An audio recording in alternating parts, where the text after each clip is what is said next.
Baik, Bismillahirrahmanirrahim. Assalamualaikum warahmatullahi wabarakatuh. Hmm. Selamat siang dan salam sejahtera untuk kita semua.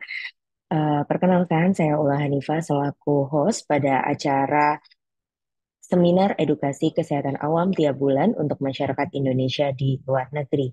Dan kami ucapkan selamat datang kepada seluruh peserta, narasumber, dan juga panitia dalam acara Sehati, yang mana acara ini sudah memasuki seri yang kedua. Untuk seri yang kedua ini kita akan membahas mengenai penyakit kencing manis, yaitu diabetes yang sudah sering dialami oleh masyarakat pada umumnya. Pertama-tama kami ucapkan yang terhormat Ketua ID Cabang Surabaya, Dr. Brahmana Askandar Cokro Prawiro, Spesialis Obstetrik Ginekologi, Subspesialis Onkologi Konsultan, yang kami hormati Dr. Iqbal Mokhtar MPH MKKK DIPL Card Dokmed SPOK. Beliau merupakan Ketua Perhimpunan Dokter Indonesia Timur Tengah PDITT. Yang kami hormati para narasumber Dr. Jongki Hendro Prajitno, Dr. SPPD KEMD Finasim. Beliau merupakan konsultan endokrin, metabolik, diabetes, Fakultas Kedokteran Universitas Airlangga dan juga RSUD Dr. Sutomo. Yang kami hormati narasumber yang kedua yakni Dr. Hermawan Susanto, Dr. SPPD KEMD Finasim. Beliau merupakan konsultan endokrin, metabolik, dan diabetes, Fakultas Kedokteran Universitas Airlangga dan juga RSUD Dr. Sutomo. Yang kami hormati pula para moderator yakni Dr. Listia Tanjung, MMDI PLAAM. Beliau merupakan PDITT Saudi Arabia dan juga Dr. Panduha Habibi, spesialis obstetri dan ginekologi MKAT Clean. Beliau merupakan anggota ID Surabaya dan juga staf obstetri dan ginekologi RSUD Dr. Sutomo. Dan tak lupa kami sapa kepada seluruh peserta sehati pada hari ini yang berbahagia. Baik, untuk acara pada mohon maaf untuk memulai acara pada siang hari ini, untuk tidak mengurangi kecintaan kita pada tanah air, marilah kita menyanyikan lagu Indonesia Raya terlebih dahulu. Kepada panitia kami dapat memulai.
Baik, terima kasih. Beranjak ke acara selanjutnya, yakni sambutan-sambutan.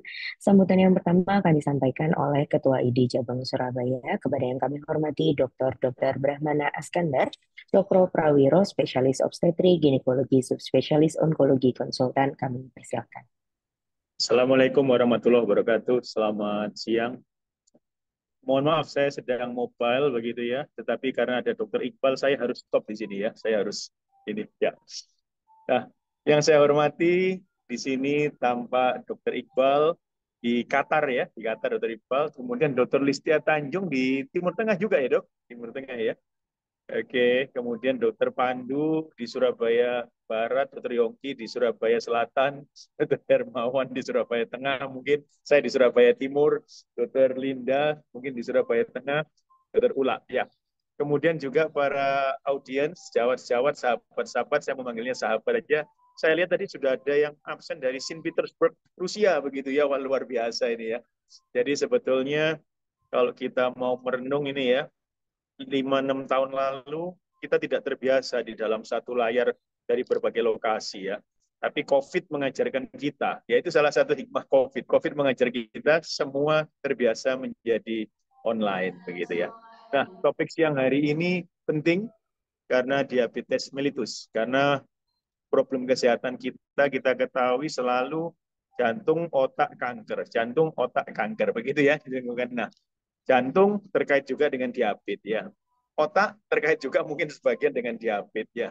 Kemudian kanker ternyata juga terkait juga dengan diabetes. Nah, nanti bagaimana A sampai Z-nya, modulasinya, pencegahannya, manajemennya, mungkin ini pakar-pakarnya langsung, jadi konsultan endokrinologi metabolik ya kalau saya tidak salah ya, metabolic disease. Nah, itu nanti akan menjawab langsung.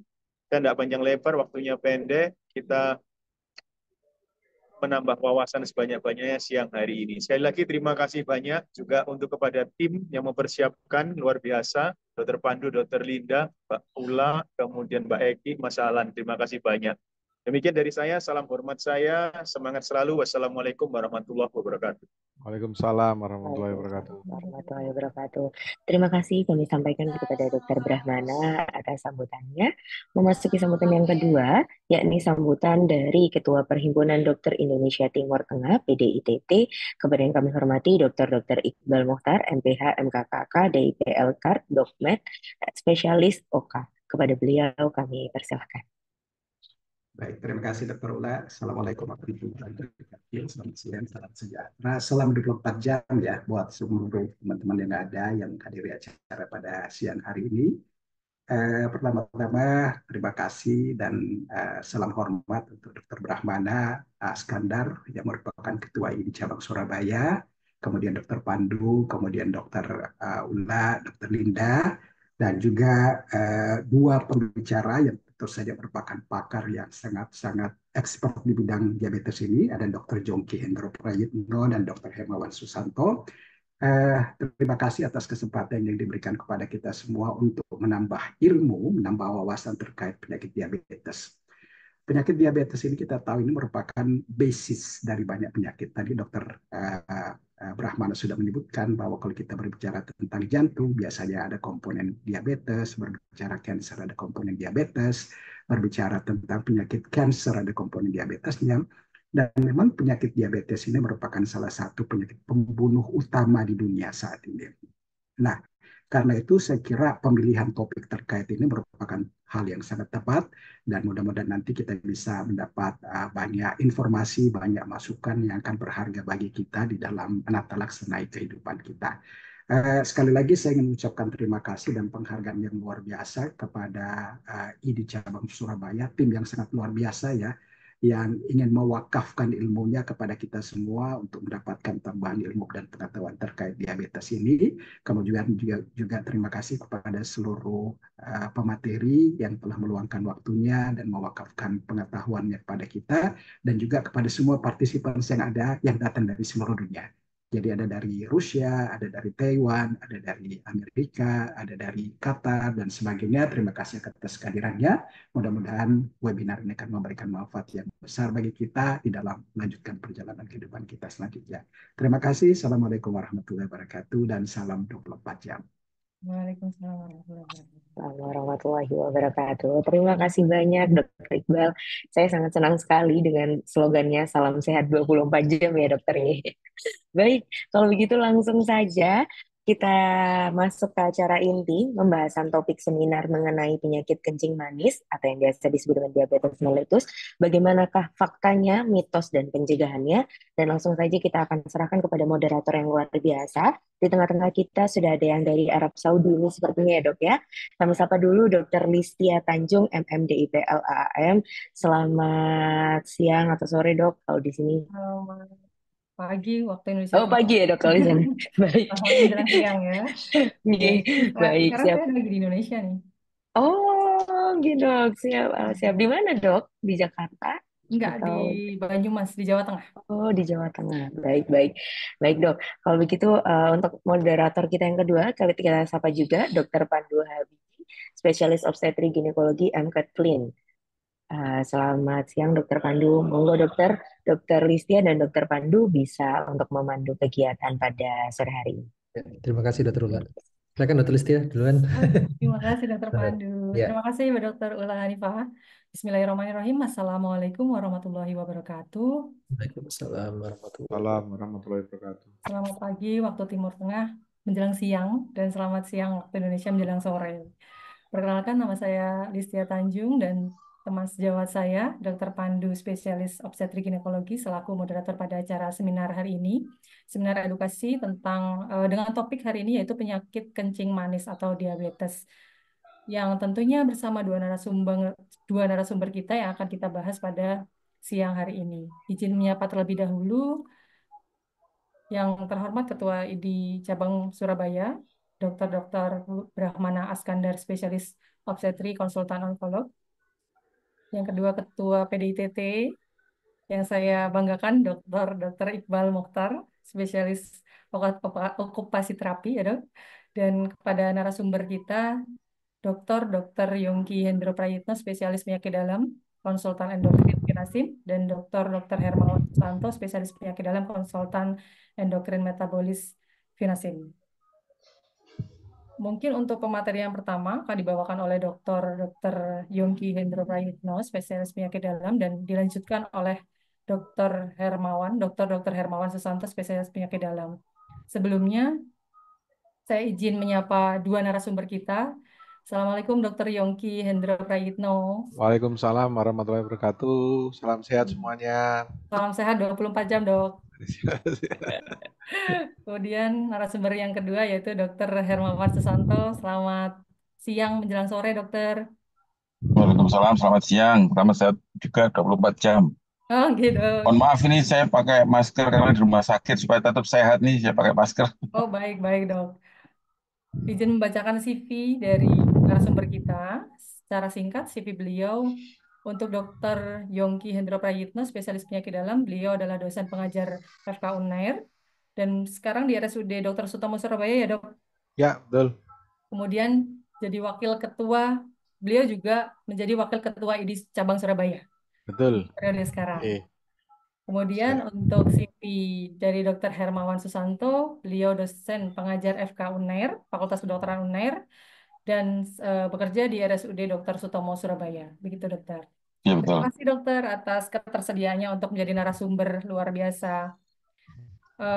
Demikian tadi kurikulum vitae singkat dari dua pembicara kita. Dan sebelumnya kami informasikan bagi peserta yang akan bertanya, bisa menuliskan pertanyaan di kolom tanya jawab atau Q&A. Nanti akan kami berdua bacakan pada saat sesi diskusi berlangsung.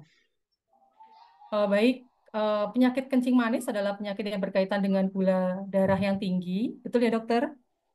Iya, betul. Kemudian WHO itu memprediksi jumlah pasien DM di Indonesia tepatnya akan meningkat di setiap tahunnya. Ya. Iya betul. Selain WHO, data dari International Diabetic Federation juga memprediksi kenaikan juga ya dok? Dari Betul. 2019 Jadi sampai 2020. trennya tidak pernah turun itu yang Betul sungguh dokter. membuat Betul. kita khawatir itu karena trennya tidak pernah turun itu. Trennya naik terus ya dok ya. Iya. Dan Betul. DM itu ada beberapa macam. Mungkin nanti akan disampaikan, pasti akan Ya. disampaikan lebih detail oleh narasumber-narasumber kita. Jadi Ya. langsung saja kita akan menyaksikan bersama pemaparan materi yang pertama dari Dr. Yongki, spesialis penyakit dalam, konsultan Vinasim. Kepada beliau waktu dan tempat dipersilahkan. Terima kasih Dr. Listia. Assalamualaikum warahmatullahi wabarakatuh. Saya Waalaikumsalam. sapa dulu Mas Iqbal ini. Mas Iqbal ini dulu senior saya waktu saya masih pendidikan ini. Kalau zaman pendidikan saya tidak bisa baca ECG ini yang joki saya ini Mas Iqbal ini. Masih ingat Mas? Kita pernah sama-sama dulu. Baik, izinkan saya untuk share screen ya. Jadi nanti akan ada dua sesi. Yang pertama maksudnya untuk anunya ya. slide-nya. Saya tidak terlalu mendetail, tidak terlalu ilmiah ya. Semuanya pemahamannya sangat-sangat praktis ya, karena kita lebih menekankan pada diskusi sesuai arahan dan ide dari Dr. Brahmana begitu ya. Saya akan menjelaskan apa itu diabetes mellitus, dan nanti karena diabetes mellitus ini sebenarnya yang penting itu adalah komplikasinya ya. Diabetes mellitus sendiri tidak membunuh, tapi komplikasinya ini yang agak membuat kita khawatir ya, karena hampir 70% pasien yang cuci darah itu ya pasien-pasien diabetes, pasien-pasien stroke itu 60-60% itu penderita diabetes juga. Mereka yang jantung koroner pasang ring itu 30%-nya itu pasien-pasien diabetes. Jadi sebenarnya kita mengobati diabetes ini sebenarnya adalah memprevent untuk tidak munculnya komplikasi. Nah, sekarang apa itu diabetes ya? Diabetes itu bukan sesuatu yang tiba-tiba ya. Dia itu mulai dari kebiasaan buruk kita yang salah ya. Kita seringkali bekerja tanpa ingat waktu, makan awur-awuran gini ya. Kemudian relatif tidak bergerak ya, nonton TV, nonton Netflix dari pagi sampai malam, lanjut tidur sambil makan camilan, kerja pun begitu. Akhirnya apa yang terjadi? Kita menimbun banyak gula ya. Apa yang terjadi? Awalnya terjadi obesitas. Namun karena ada diabetes, muncul diabetes, akhirnya yang obes ini jadi kurus. Ya, habis badannya.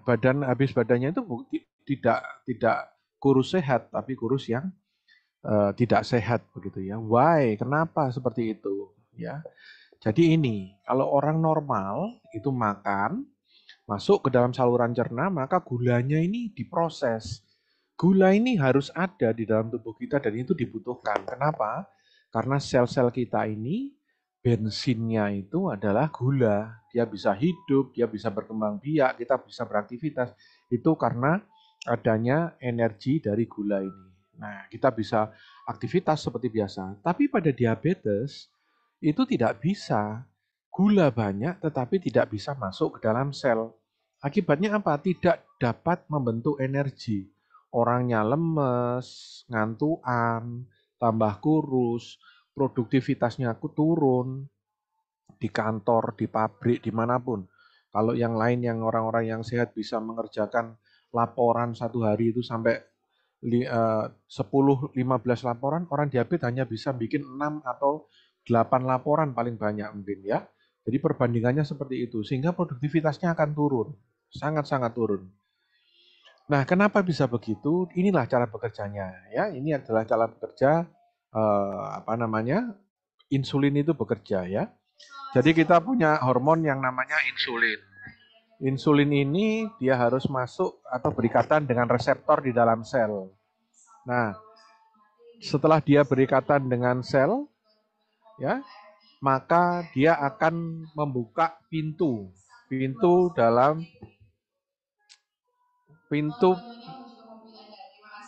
pada sel ini, sehingga glukosa ini akan masuk ke dalam sel. Kalau glukosa ini berhasil masuk ke dalam sel, maka selnya akan sehat. Selnya bisa berkembang biak, selnya bisa bertambah besar, sel itu bisa beranak pinak ya. Dan itu yang memang seharusnya terjadi. Tetapi karena insulin dan reseptornya ini tidak bagus pada orang diabetes, maka proses ini seringkali gagal. Sehingga glukosa ini hanya muter aja di peredaran darah. Lah, glukosa yang hanya bisa beredar di peredaran darah ini akan menimbulkan masalah. Kita menyebutnya dengan glukotoxicity atau orang yang keracunan gula. Ya, itulah orang diabetes. Dan inilah yang pada jangka panjang akan menyebabkan berbagai komplikasi seperti stroke, jantung koroner, gagal ginjal, kebutaan. Ya, itu semua karena glukosa yang tidak bisa masuk ke dalam sel. Ya, jadi itu yang bisa saya sampaikan. Untuk kemudian selanjutnya nanti akan dilanjutkan oleh Dr. Hermawan. Silakan, monggo. Baik, Monggo Dr. Hermawan. Oh, sudah. Ampun. baik, lanjut kayaknya dok. Langsung dok. Oke, Assalamualaikum warahmatullahi wabarakatuh. Terima kasih kepada Ketua ID Cabang Surabaya, Dr. Brahmana, kemudian Ketua PDIP, PDITT ya, Dr. Iqbal, moderator Dr. Listia, Dr. Pandu, panitia dan seluruh peserta. Ya. Apa kabar semua, sehat ya? Salam hangat dari Indonesia ini. Baik, saya akan melanjutkan Dr. Yongki tadi. Jadi izinkan saya share screen ya.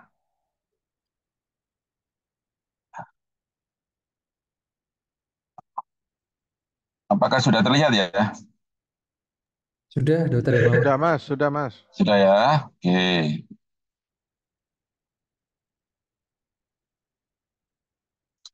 Jadi kita ngobrol tentang penyakit diabetes mellitus ya. Ini judulnya juga ngomong tentang mitos dan fakta gitu ya. Jadi kalau kita ngomong diabetes itu, dulu itu ada mitos yang mengatakan bahwa diabetes ini hanya diderita oleh para laki-laki. Kencing manis ini banyak diderita oleh laki-laki. Kenapa? Karena laki-laki itu sering pingin kencing kalau lihat yang manis-manis. Gitu.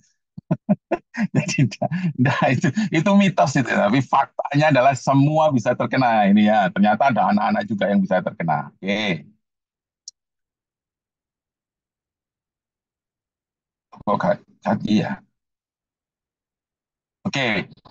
Kita pedomannya ada dua ini yang selama ini sering kita pakai. Yang paling sering adalah dari Perkeni, dari Indonesia Pedoman Pengelolaan Diabetes, dari Perkumpulan Endokrin Indonesia, dan dari Amerika Diabetes Asosiasi untuk pelayanan diabetes ini.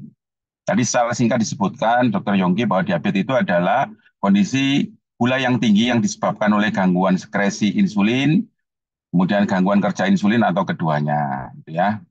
Dulu itu dinamakan diabetes mellitus, awalnya tahun 200 tahun sebelum Masehi dinamakan diabetes itu adalah pancuran, dan mellitus itu adalah madu atau gula. Jadi dinamakan kencing manis. Dulu yang pertama membuktikan bahwa kencing manis itu memang manis adalah dokter dari Inggris ya. Jadi nggak tahu ini dokter kerajaan ini sudah dokter kerajaan iseng sekali mengecap kencingnya orang manis-manis itu, yang kencing manis itu, supaya membuktikan bahwa ternyata memang kencing itu mengandung gula gitu ya. Terus mengapa kita harus peduli? Karena ternyata menurut International Diabetes Federation yang terbaru yang 2021 kemarin, Indonesia ini ternyata 5 besar. Sepak bola belum bisa 10 besar, Olimpiade juga lumayan dapat 2 emas, tapi belum 10 besar ya. Tapi diabetes sudah 10 besar di tahun 2021. Dan ternyata di tahun 2045 nanti saat Indonesia emas nanti ternyata masih nomor 5. Nah ini tugas kita semua ini, baik secara pribadi, kemudian tenaga medis, stakeholder dan semuanya, bahwa bagaimana caranya ini harusnya Indonesia keluar dari 10 besar. Tugas kita bersama. Terus kemudian kalau sudah 5 besar ini gak bahaya lah. Ya bahaya ya. Apa yang dibahayakan? Ini kalau yang di Jawa Timur ya tinggi sekali. Bahayanya adalah terhadap kualitas hidup. Jadi diabetes itu komplikasinya akan menyebabkan kecacatan dan kematian dini. Nah, kematian itu pasti ya. Tetapi kalau injury time terus diperpanjang kan lumayan gitu ya. Jadi kecacatan dan kematian yang relatif lebih cepat dibanding yang seharusnya. Diabetes ada 4, ada tipe 1 biasanya pada anak-anak, tipe 2 ini pada orang dewasa yang banyak sekali diderita di seluruh dunia. Tipe lain gitu ya, ada gangguan-gangguan, jadi misalnya minum obat, orang dengan kanker minum kortikosteroid, orang dengan autoimun minum kortikosteroid sehingga gulanya tinggi. Yang terakhir, diabetes gestasional. Ini Dokter Brahmana ini juga, Dokter Pandu ini juga banyak berkecimpung di sini nih ya. Jadi pasien wanita baik-baik saja, sehat, hamil, kemudian gulanya tinggi, namanya diabetes gestasional. Nah, diagnosisnya ini adalah kriteria yang dianut sampai saat ini. Gula puasa lebih dari sama dengan 126, kemudian gula dengan menggunakan tes toleransi glukosa atau 2 jam setelah tes toleransi glukosa itu lebih dari sama dengan 200, gula darah acak lebih dari sama dengan 200, tetapi kalau gula darah acak ini harus disertai dengan gejala eh, klasik ya, jadi polidipsi, polifagi, poliuri gitu ya, banyak kencing, sering minum, kemudian sering kencing, banyak makan gitu ya. Kemudian HbA1c lebih dari sama dengan 6,5. Nah, ini yang tadi dikatakan Dokter Yongki bahwa komplikasinya inilah yang sebenarnya bermasalah gitu ya. Jadi komplikasi ini ada yang akut, ada yang kronik yang akan menyebabkan kematian dan secara lebih cepat atau angka kecacatan yang tinggi sehingga kualitas hidup juga akan menurun. Ini komplikasi diabetes ada dua, yang akut, yang cepat ya mendadak, dan yang kronis yang berjalannya biasanya menahun. Apa saja yang akut? Hipoglikemi. Jadi kalau ada pasien-pasien dengan diabetes kemudian hipoglikemi, baik itu karena asupan yang kurang, asupannya cukup, ternyata aktivitasnya tinggi, asupannya cukup, aktivitasnya tidak tinggi, ternyata obatnya dosisnya tinggi, maka terjadi hipoglikemi.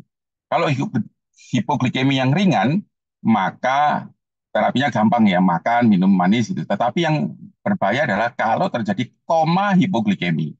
Karena kita harus memasukkan glukosa itu lewat uh, pembuluh darah ya, intravena ya, sehingga harus dilakukan di fasilitas kesehatan. Dan ini sering menyebabkan suatu kecacatan jadi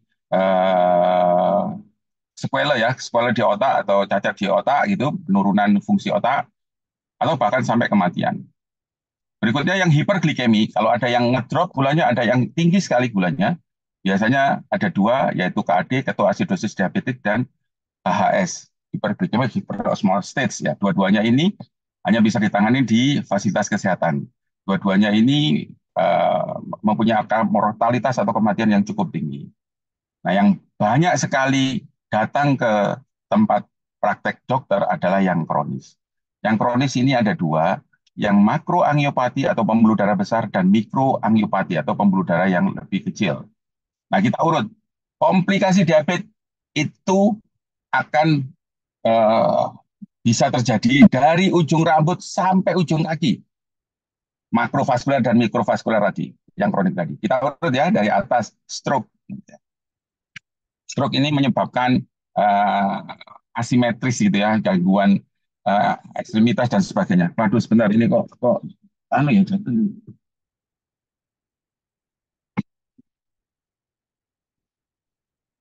Maaf.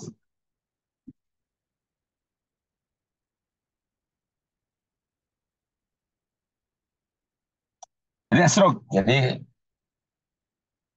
kita bisa lihat dari wajahnya yang asimetris. Jadi kalau sekarang lagi tren pakaian asimetris, nah ini tapi wajahnya yang asimetris kan tidak enak. Yang kedua turun ke mata, adanya retinopati, katarak, glaukoma dan sebagainya sampai mengalami kebutaan. Yang harusnya kita melihat kebaya merah jadinya kebaya abu-abu ini. Ini gangguan di mata. Turun lagi gigi gampang copot, goyang semua gusinya gitu ya. Periodontitis ini Bu Yongki ini ahlinya untuk gigi ini ya. Kemudian selanjutnya turun lagi ke paru-paru, gampang terjadi infeksi, TBC misalnya. TBC, kemudian gampang sekali terjadi pneumonia, COVID, dan sebagainya. Geser sedikit ke jantung. Sering terjadi penyakit jantung koroner, kemudian dekomkordis, kemudian serangan jantung gitu ya. Serangan jantung ini sangat menjengkelkan. Dia bisa nyerang kita tidak bisa serang balik serangan jantung ini. Turun lagi, lambungnya bermasalah, gastropati diabetes, ya, mual, muntah, perih, sering diare dan sebagainya. Turun lagi ke ginjal, cuci darah, gitu ya, cuci darah. Kebanyakan penyebab cuci darah adalah diabetes mellitus selain hipertensi, obstruksi karena batu, autoimun maupun infeksi di glomerulus. Turun lagi di organ intim, BMW, burungnya meneng wae, jadi burungnya ini digugah-gugah turu yang meneng di lemah syahwat gitu kan, hipotensi dan teman-temannya. Turun lagi di saraf tepi, kesemutan, kemudian kebas gitu ya. Kesemutan itu kalau ringan, kalau kalau agak besar sedikit kekeranggangan ya, semut merah agak keranggangan. Kesemutan, kebas, kemudian sampai terjadi suatu kaki diabetes, pulpus, gangren, kemudian dilakukan amputasi. Nah, semua hal yang saya sebutkan ini, komplikasi ini akan menyebabkan kecacatan dan kematian dini, sehingga kualitas hidup juga akan berkurang gitu ya. Nah, ini contoh aja, ini salah satunya BMP tadi itu, tetapi kalau diobati juga akan menjadi baik. Tujuan pengelolaan DM adalah jangka pendek, jangka panjang. Jangka pendeknya adalah ya tadi, supaya lebih nyaman ya, gak ngantuan, gak lemes, gak gatel-gatel, gak keringingan. Jangka panjangnya mencegah kecacatan dan kematian. Nah, prinsip dasar terapi diabetes ini secara singkat aja adalah doa. Doa itu ya berdoa. Selanjutnya doa itu adalah diet. Ya. Dietnya ini kalau saya diajari sama Prof. Askandar, Ayanda Dr. Brahmana itu adalah 3C. Jumlahnya harus sesuai dengan kebutuhan. Jenisnya dihindari yang mengandung glukosa, gula gitu ya. Kemudian jamnya harus tepat. Untuk makan itu harus sesuai dengan jamnya, dietnya. Yang berikutnya adalah obat, farmakoterapi ya. Bisa injeksi, bisa obat minum. Dan yang berikutnya adalah aktivitas fisik gitu ya. Jadi tidak harus olahraga tetapi aktivitas fisik. Olahraga termasuk di aktivitas fisik. Aktivitas fisik misalnya jalan ke masjid gitu ya, sholat berjamaah subuh, maghrib, kembali lagi. Nah itu aktivitas fisik. Naik turun tangga kalau 1-2 lantai dan tidak ada gangguan pada persendian di lutut, tidak ada osteoartritis, gitu silakan naik turun tangga. Demikian sekilas, jadi saya berharapnya kita bisa berdiskusi tentang mitos dan fakta. Mungkin akan lebih menarik lagi kalau terjadi diskusi interaktif. Saya kembalikan ke moderator, Dr. Listia. Baik, terima kasih pada Dr. Yongki dan Dr. Hermawan. Mungkin langsung Udah Q&A. mulai ada pertanyaan, Dok. Dok. Dr. Pandu, ayo Ya. duetnya kita, dokter. Saya coba bacakan Tadi pertanyaan udah pertama ya, Dr. Dok ya. Yongki sama Dr. Hermawan loh. Iya, iya, Dr. iya. Hermawan kan sudah duet, tinggal kita berdua ya, Dok. Oke. Baik. Ini saya bacakan pertanyaan pertama ya, Dr. Listia. Baik. Dari kolom Q&A dari Pak Sunarto ini. Semangat pagi, Dok. Wah, masih pagi di sana. Di mana kira-kira nih Pak Sunarto ini? Mau tanya, kalau diabetes itu apakah bisa sembuh total dan apakah bisa kamu kembali dengan standar tetap hidup sehat? Jadi apakah ada kemungkinan sembuh total? Silakan mungkin Dr. Yongki dulu, Dok. Ya, terima kasih Dr. Pandu. Assalamualaikum warahmatullahi wabarakatuh, Pak Sunarto. Salam sehat dari kami. Jadi gini Pak, kalau dulu kita mikirnya diabetes itu tidak bisa sembuh ya, karena ya yang bisa adalah terkontrol. Namun dalam beberapa dekade terakhir ini sudah dicanangkan bahwa kita bisa mereverse yang namanya diabetes itu, tapi syaratnya sulit. Saya sendiri punya satu pasien yang dari gulanya sangat tidak terkontrol dengan memakai insulin, dan memang kesadaran dari pasiennya sendiri sampai dari awalnya memakai insulin sampai sekarang itu sudah bulan ke-9 ini dia tidak pakai insulin, tidak pakai obat.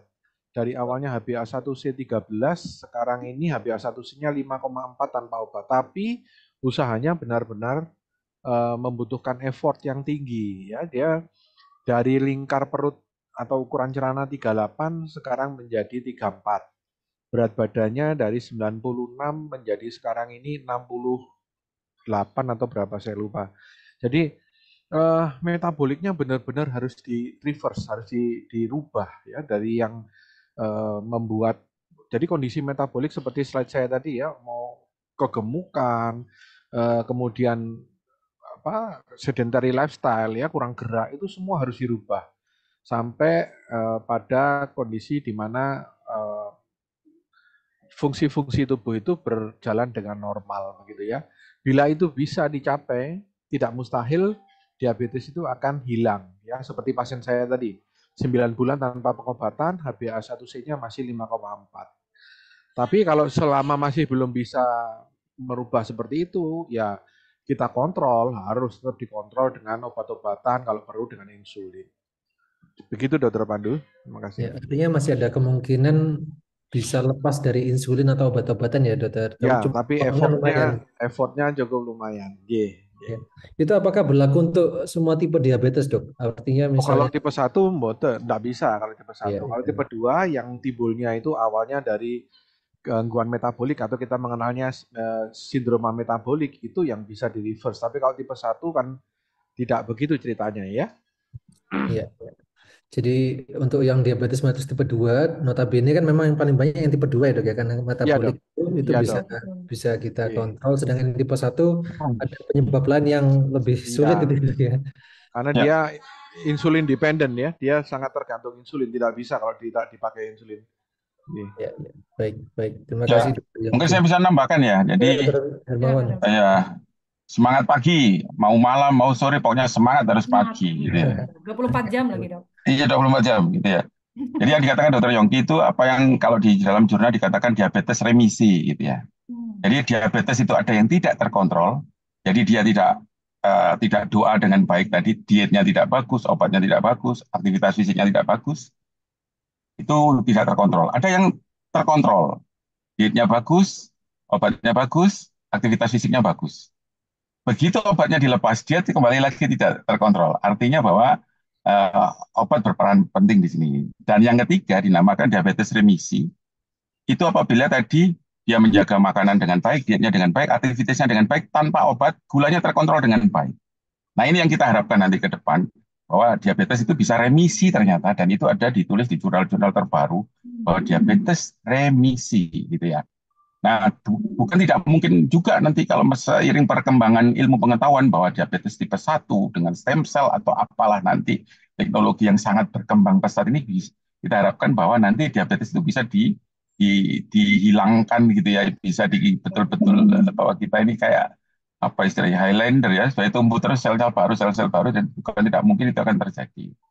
Jadi memang untuk saat ini diabetes tipe 1 harus mutlak. Kalau tidak komplikasinya muncul, terutama ke AD. Jadi Dr. Yongki tadi sudah menyebutkan bahwa untuk saat ini tidak bisa untuk diabetes tipe 1 karena insulin tidak bisa diproduksi oleh pankreasnya karena pankreasnya rusak. Ya, baik, Dok. Baik, Jadi Dokter. untuk Terima yang kasih. tipe 2 bisa remisi, yang tipe 1 saat ini masih belum bisa karena pabriknya insulin, pankreas itu ada gangguan sehingga insulinnya tidak bisa mendapatkan dari dalam tubuh, harus tetap dapat insulin terus setiap Harus saat dari luar harus tubuh. harus impor dari luar tubuhnya. Ya, Produksi dalam impor. negerinya tidak ada, harus impor dari luar tubuhnya. Tapi Kecuali kita transplantasi ya, Dok. gimana, Dok? Transplantasi pankreas bisa nggak, Dok? Nah, transplantasi pankreas bisa ya, Dok? Untuk saat Transplantasi pankreas kalau di Eropa bisa ya, kita kesulitannya itu donornya dok. Donornya dan rejectionnya besar dibandingkan dengan misalnya transplantasi ginjal ya. Kalau transplantasi ginjal itu kan ya bisa, tapi karena orang masih bisa hidup dengan satu ginjal. Artinya kalau transplantasi pankreas itu harus donor mati. Donor pasien yang meninggal, pankreasnya ditransplant seperti itu. Ya, ya. Menarik Silakan sekali ya, Dr. Dokter Listia Pandu. mungkin Iya. yang berikutnya. Baik, Dok. Ini banyak banget loh pertanyaannya, Dokter. Ya, Baik banyak. di Oh iya, Q&A, banyak ya di ini ya. chat, ataupun yang raise hand, Dok. Kayaknya Ya, kita ya, ya. menarik nih yang raise hand dulu, apa ya, Dok? Iya, Dari monggo. tadi Boleh, Dok, boleh. tangannya ke atas terus kan, capek kan, Dok? Capek. Ya. Iya. Iya, betul. Harus segera Kita persilahkan. angkati berarti. Iya, yang raise hand dulu, Ibu Pani Selamat Ansatobi. siang, dokter. Ya, silakan. Selamat siang, Bu Bu Hana Fani. dulu, boleh, Aja. boleh. Tadi dokter Hermawan Susanto kasih flyernya cepet banget, dok. Kayak kereta. Dok, bisa nggak share ulang yang mengenai yang ada HbA1c, terus udah gitu glukosa darah sewaktu sama itu flyernya, dok. Ada satu pertanyaan yang saya mau kasih. Baik, Bu Hana. Yang di slide, sebentar ya, Bu Hana, Dokter Hermawan. Oke, Nah itu tuh, Hop. yang ini ya. Sudah kelihatan ini? Bukan, yang sebelumnya. Apa sesudahnya tuh? Sesudahnya Mas, sesudahnya. Ya, sesudahnya, Dok. Nah ini. Iya, Yang betul. ini. Oke. Dokter, Silakan, Bu saya mau Hana. bertanya ya, dok. Apakah untuk orang dengan prediabetes kan udah di atas 5,7. Kalau misalnya di 6,2, gimana sih triknya untuk turunin? Tadi saya barusan ngecek, biasanya saya sekitar 5,7, kaget saya tadi 6,2. Tadi barusan dok di Karolus, dok. karena dia ada seminar tentang diabetes juga. Jadi saya dapat juga pemeriksaan, saya di 6,2, gimana saya sampai kaget. Cara menurun cara menurunkannya gimana, Dok? Apakah bisa nanti balik normal di bawah 5,7, Dok? Itu pertanyaan saya pertama ya, Dok. Ya, Pertanyaannya banyak, Dok. Wah, Kemudian yang kedua, apa hubungannya resistensi insulin dengan ketoasidosis, dokter? Pertanyaan yang ketiga, sekarang kan terkenal tuh yang GLP-1 antagonis, dokter. Yang sekarang kan sepertinya belum ada yang minum, kayaknya ada yang suntik, dokter. Boleh jelasin nggak, Dok, buat orang-orang yang diabetes itu manfaatnya seperti apa? Apakah tetap harus farmakologi obat-obatnya seperti metformin, atau tidak perlu dengan suntik ini cukup seminggu sekali atau sebulan sekali atau bagaimana atau seminggu 2 kali itu mampu mengatasi, tidak usah minum obat. Dan yang terakhir ya, Dok, bagaimana kiat-kiat menjaga pola hidup yang baik buat tipe 1, Dok? Ini kasihan kan, dia harus oke. suntik insulin tanpa minum obat. Mungkin dokter bisa jelaskan kiat-kiatnya gimana? Kayaknya rada pusing juga untuk yang tipe 1. Ya. Dokter jelas, dokter, ada 4 pertanyaan. Sehat selalu, Ya, dokter. terima kasih Bu Hana. Ya, kayaknya banyak banget ini, Dok. Dan sebentar, kesimpulannya, Bu Ana usia berapa ya? oke. Bu Hana, anak Saya usia di berapa yang 57, dokter. Oke, anaknya? 57. Terakhir hasil itunya HbA1c-nya 6,2. sama.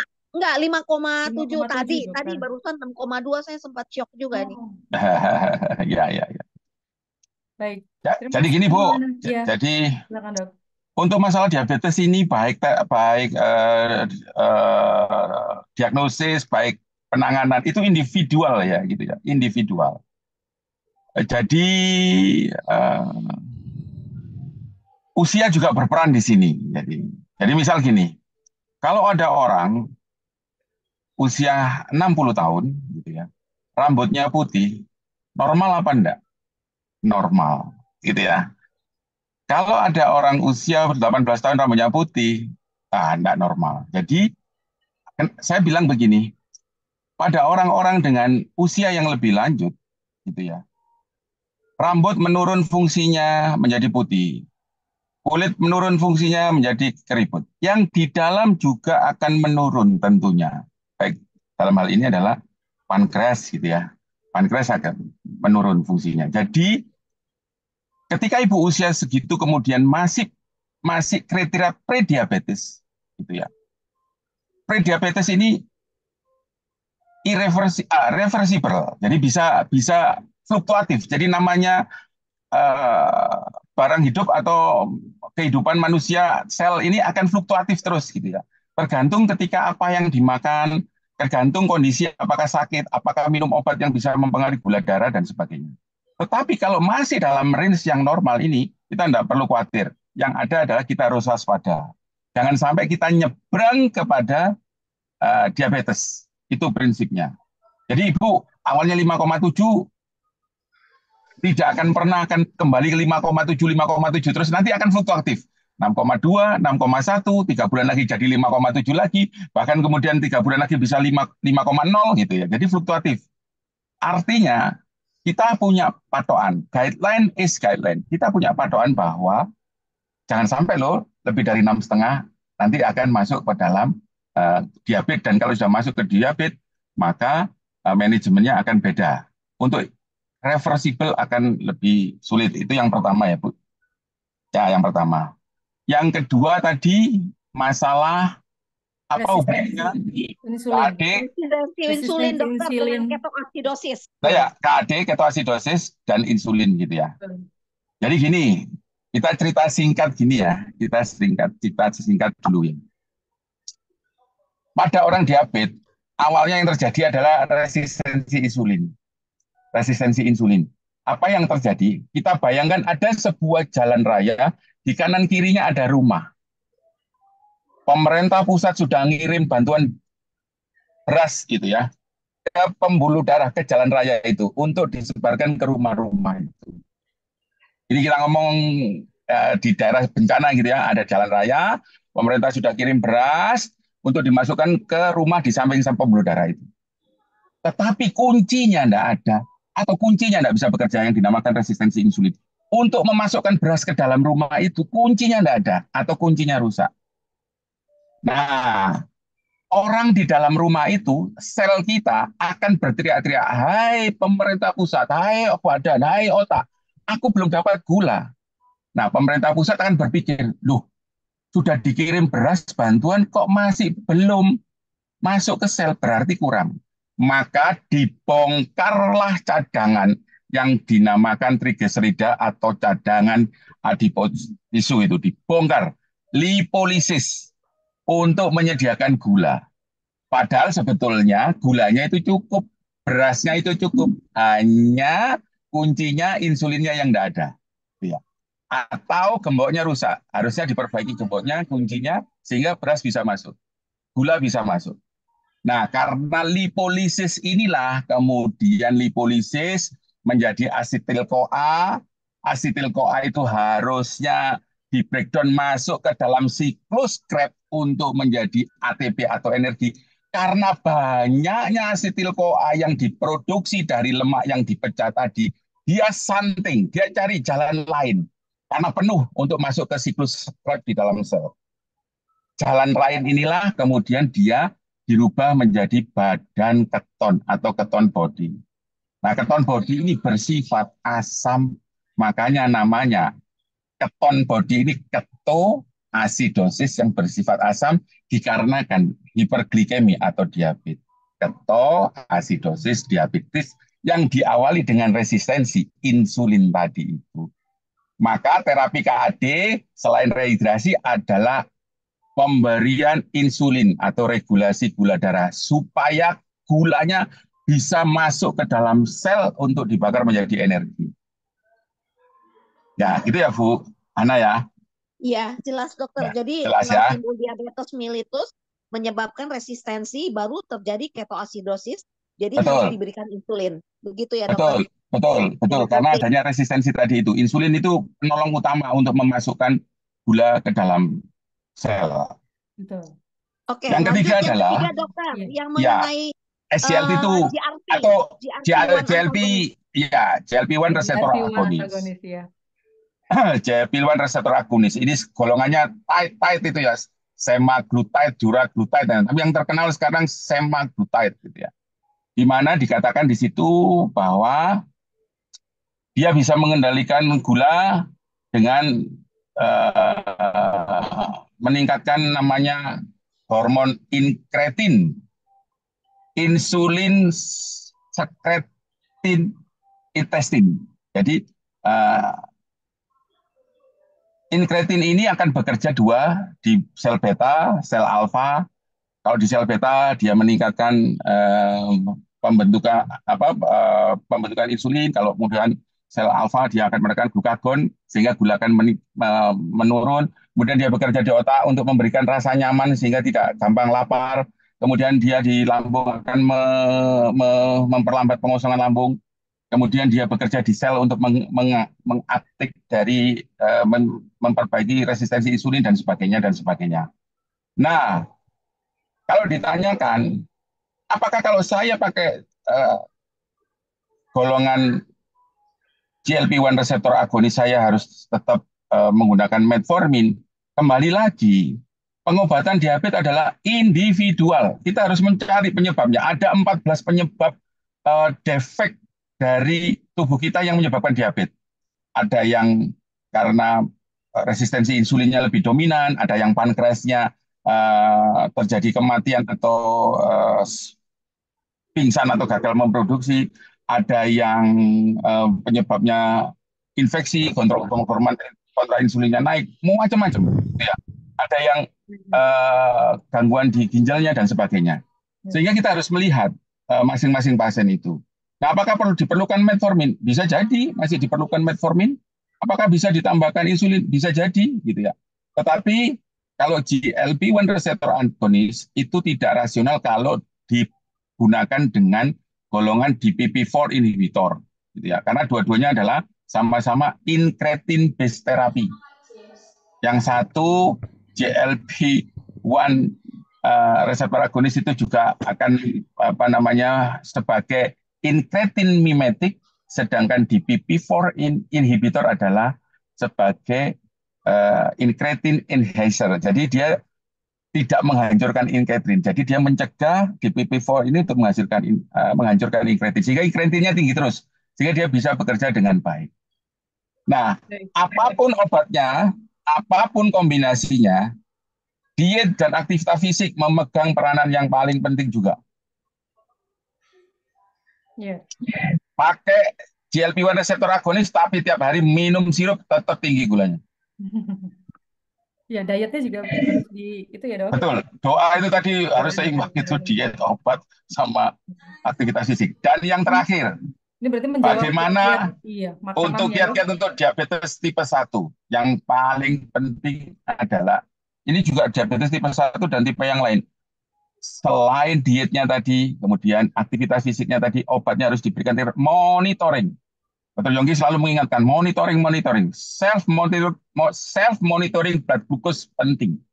Jadi kalau ada anak kemudian dosis insulinnya kurang, kemudian terjadi kok napasnya agak sesak, cek gulanya, tinggi apa enggak? Kalau tinggi, jangan-jangan KD ini anak ini. Atau kemudian kok lemes saja, waduh jangan-jangan kebanyakan insulinnya. Hipoglikemi ini, cek gulanya. Self-monitoring blood glucose. Jadi tetap diet, hindari yang mengandung gula. Kemudian jangan diet karbo yang berlebihan. Karbo tetap dibutuhkan.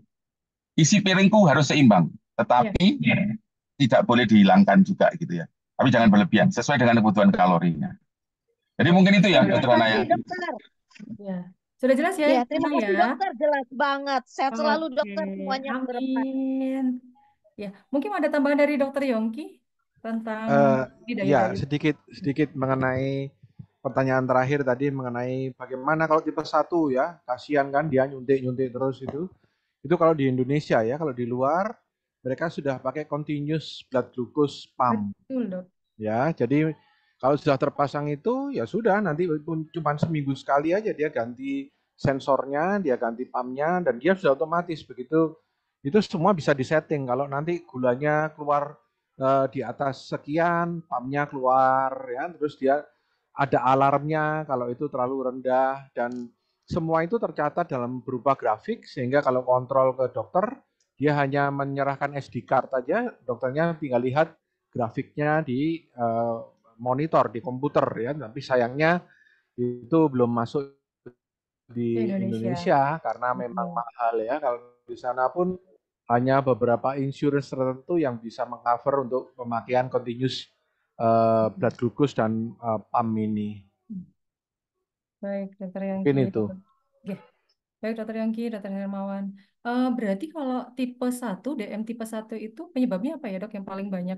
Ataukah genetik atau saat hamil dan banyak teori yang dikemukakan, tapi yang sampai saat ini banyak diamini oleh para ahli adalah salah tanggap atau salah identifikasi ya. Jadi tubuh itu mengidentifikasi sel beta pankreas itu sebagai virus dan itu diatam. Makanya selalu biasanya diawali oleh infeksi viral. Orang-orang yang DM tipe 1 itu biasanya infeksi virus dulu, kemudian tubuhnya mengenali kriteria atau ciri-ciri dari virus ini. Nah, kemudian itu disimpan dalam memori sel, dan kemudian selnya ini, tempatnya si pankreas ini, dia melihat sel beta pankreas ini loh, kok mirip ciri-ciri virus yang kemarin ya, jadi dihantam semua, gitu ya, sehingga kalau dilihat itu di mikroskop itu sel betanya hampir nol, gitu, sama sekali tidak bisa menghasilkan insulin, itu karena proses salah identifikasi tadi.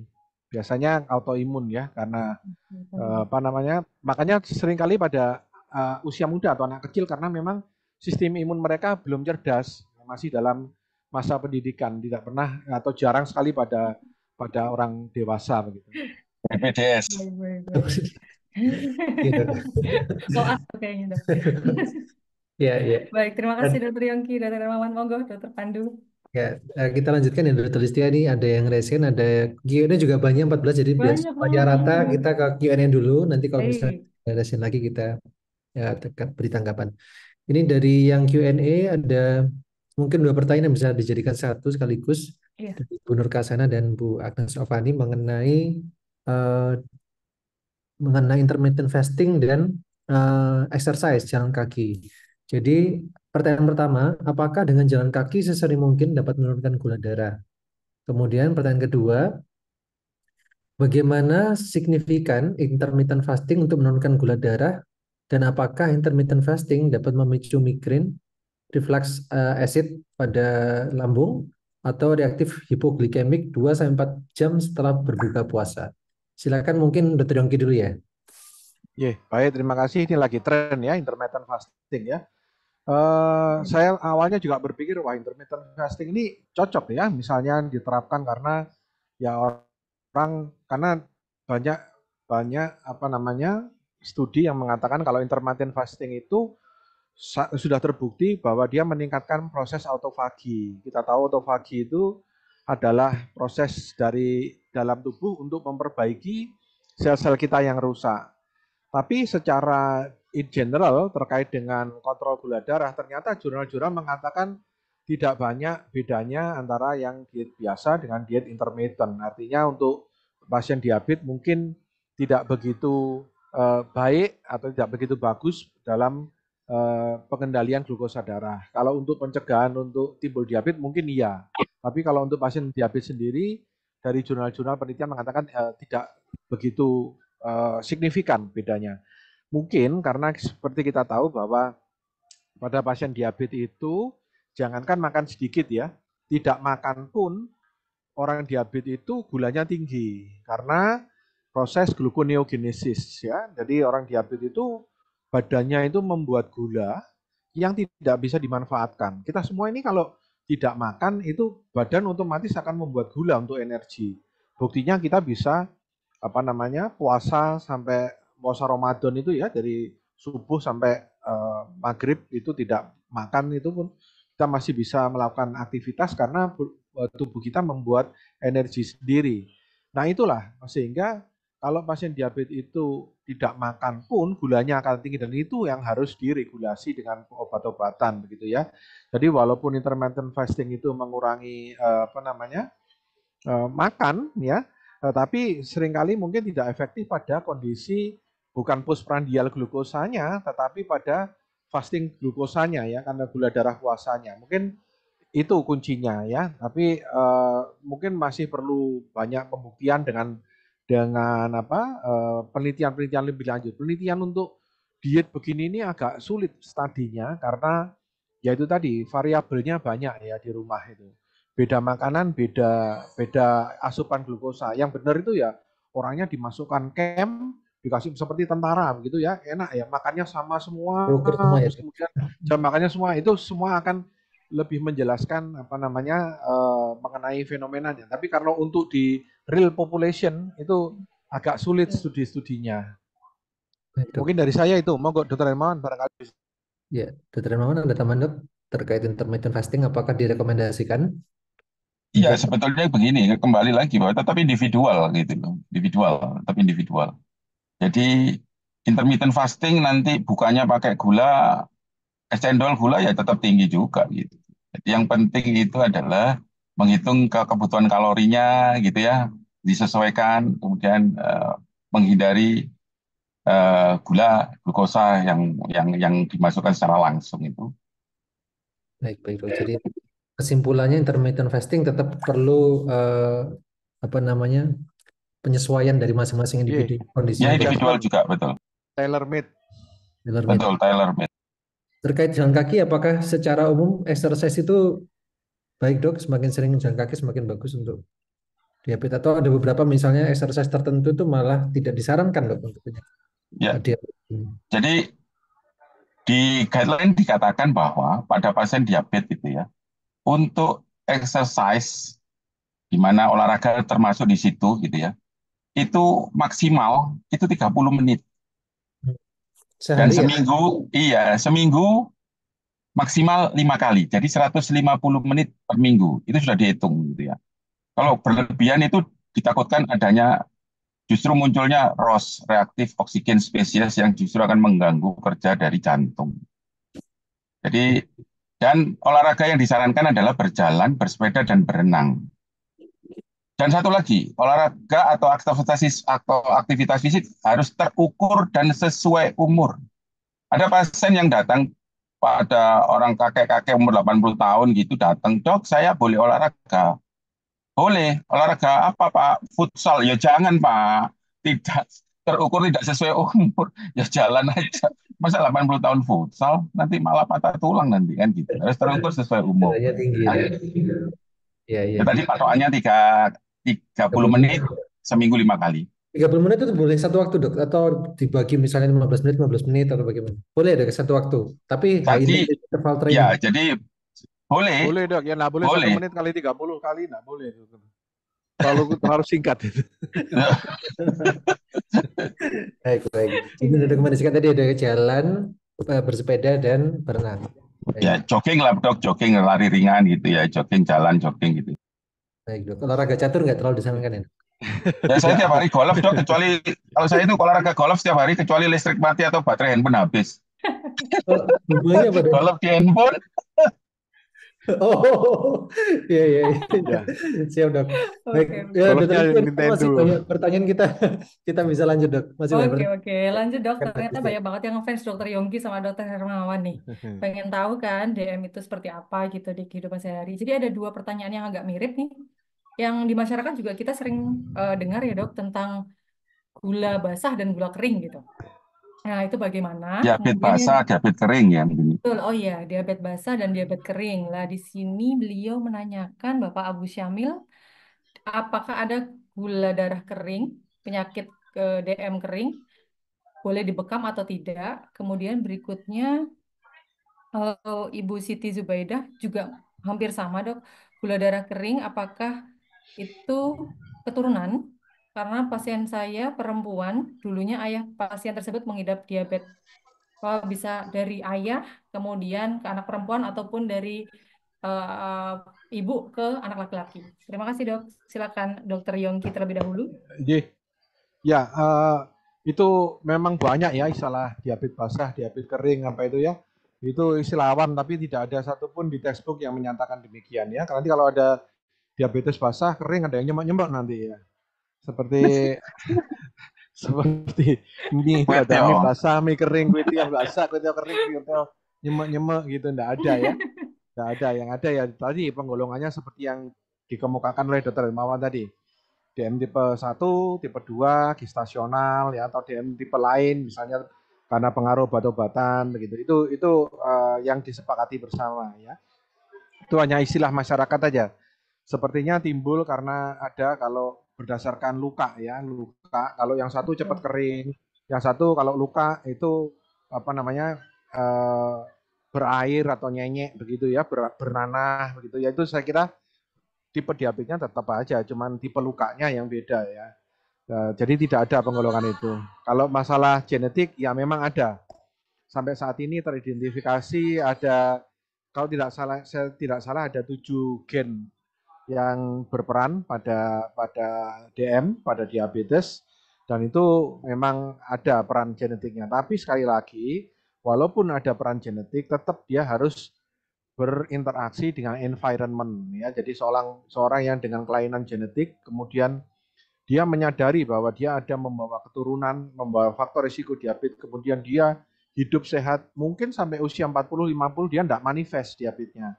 Sebaliknya, mereka yang walaupun sudah tahu kalau membawa gen atau turunan diabetes, kemudian hidupnya ngawur, mungkin 30, usia 30 atau kurang dari 30 sudah manifest diabetesnya. Jadi tetap harus berinteraksi atau berkaitan dengan environment, faktor environment. Nah, environment ini yang bisa kita kendalikan. Mungkin gitu.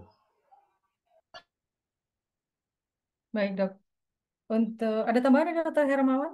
Dari tadi kayaknya ini bagaimana ya dok? Kayak gitu. Ya, Monggo, saya setuju silakan. dengan Dokter Yongki, tidak ada istilah diabetes kering basah, itu istilah awam aja gitu ya. Jadi untuk kriteria medis tidak ada itu, kering atau basah tidak ada. Kemudian juga tadi sudah dijelaskan Dokter Yongki apa namanya selanjutnya itu tadi, saya setuju. Baik dok. Ya jadi sejauh ini tidak ada yang membedakan ya dok. Yang membedakan hanya lukanya saja. Mungkin luka yang basah itu ada infeksi bakteri di dalamnya, jadi karena gulanya masih tinggi, jadi dia lebih lama untuk Iya, betul. obatnya gitu. Iya. Oke, terima kasih dokter atas jawabannya. Monggo dokter Pandu, masih banyak sekali dokter. Ini Jadi saya kita coba kita ya, batasi 10 menit lagi ya dok.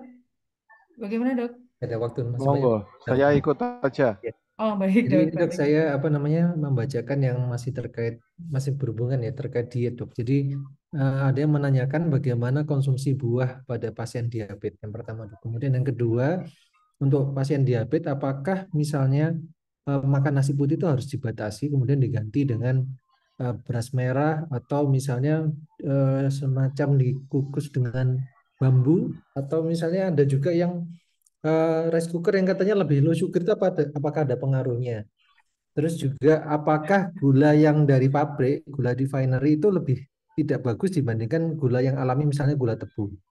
Silakan Dr. Hermawan dulu. Oke dok, jadi kalau kita mengacu kepada Departemen Kesehatan kita ya, isi piringku itu ya, itu tetap ada porsi isi yang seimbang, termasuk karbohidrat. Cuman bagaimana kita menyesuaikan dengan kebutuhan kalori kita. Nah, buah juga ada di situ, di isi piringku itu juga harus ada. Cuman kita harus pintar-pintar memilih gitu ya. Gula atau buah apa yang indeks glikemiknya rendah gitu ya. Jadi ya tentunya ada gula yang atau buah yang indeks glikemiknya tinggi itu ada, misalnya kayak sawo gitu tinggi gitu. Tapi kalau sekedar misalnya kayak jeruk, apel, separuh, kemudian apa namanya semangka gitu secukupnya gitu, eh, gula tidak akan berpotensi akan lebih meningkat, apalagi apabila kalau kita misalnya konsumsi dengan buah sawo satu biji gitu ya. Tetap harus ada, tetapi jumlah dan kebutuhannya harus disesuaikan. Terus bagaimana dengan nasi? Sebetulnya katakanlah kita makan nasi putih dan nasi merah gitu ya, atau brown rice gitu ya. Memang indeks glikemiknya lebih rendah kalau yang brown rice atau nasi merah ya. Tetapi toppingnya itu, nah kembali lagi toppingnya, kalau mengandung gula, jadi misalnya mengandung gula merah yang sangat tinggi gitu ya, gula merah indeks glikemiknya lebih rendah memang daripada gula pasir gitu ya. Tapi kalau toppingnya, kecap dan sebagainya gitu, lebih tinggi, maka tetap aja tinggi gulanya walaupun makannya gula merah. Walaupun makannya nasi merah gitu ya. Bahkan tidak makan nasi pun, makan sayur yang ada bumbu-bumbunya mengandung gula, tetap akan tinggi walaupun tidak makan nasi, makan lontong. Jadi harus bijak kita memilih bahwa gampangnya adalah, memang kalau misalnya menurut teori harus dihitung gram gitu ya, gampangnya adalah hindari yang mengandung gula, makanan yang mengandung gula. Kemudian sesuaikan dengan kebutuhan kalori. Kemudian juga individual. Ada yang orang kalau tidak makan nasi terus malah ngelayang gitu ya, malah pusing gitu ya, badannya malah oleng. Secukupnya. Nah, obat aktivitas fisik harus dilakukan, monitoring juga harus dilakukan. Jangan sampai kemudian ada orang tertentu tidak makan nasi, obat diminum terus malah hipo. Hati-hati gitu. Dan apakah nasi kemarin lebih baik dari nasi ini? Memang, jadi kalau dihitung-hitung, kalau dikukus, kemudian kalau nasi kemarin itu indeks glikemiknya beda memang. Tapi sekali lagi, toppingnya apa dulu juga gitu. Nah kalau kita ngomong nasi kemarin, ya nasi 1 bulan yang lalu malah lebih rendah GI-nya. Tapi kan ya enggak begitu juga gitu ya. Kemudian yang berikutnya adalah cara pengelolaan. Bubur itu GI-nya lebih tinggi daripada nasi gitu. Karena dia lebih gampang diserap juga kepada usus sehingga dia akan lebih tinggi kadar gulanya kalau kita makan bubur daripada nasi.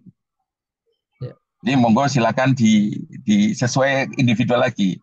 Dari saya makan nasi putih 1 centong, saya cek gula saya minum obat saya kok bagus. Ya sudah, segitu. Saya makan nasi 1 centong, kemudian obat gula sudah saya minum, loh, kok masih tinggi? Ya, coba dikurangi nasinya, gitu. Nah, monitoring itulah tailor-made untuk diri kita masing-masing sendiri. Tidak bisa. Ibu berapa kali Bu insulinnya? 1 kali. Mending saya 4 kali sehari. Tidak bisa gitu juga, gitu. Tidak bisa dibandingin, gitu. Iya. Baik, terima kasih Dr. Terus, Hermawan. Ya, ada lagi. masalah Ya, gitu ya, gula artifisial gitu ya, Ya. Gimana dok? gula itu.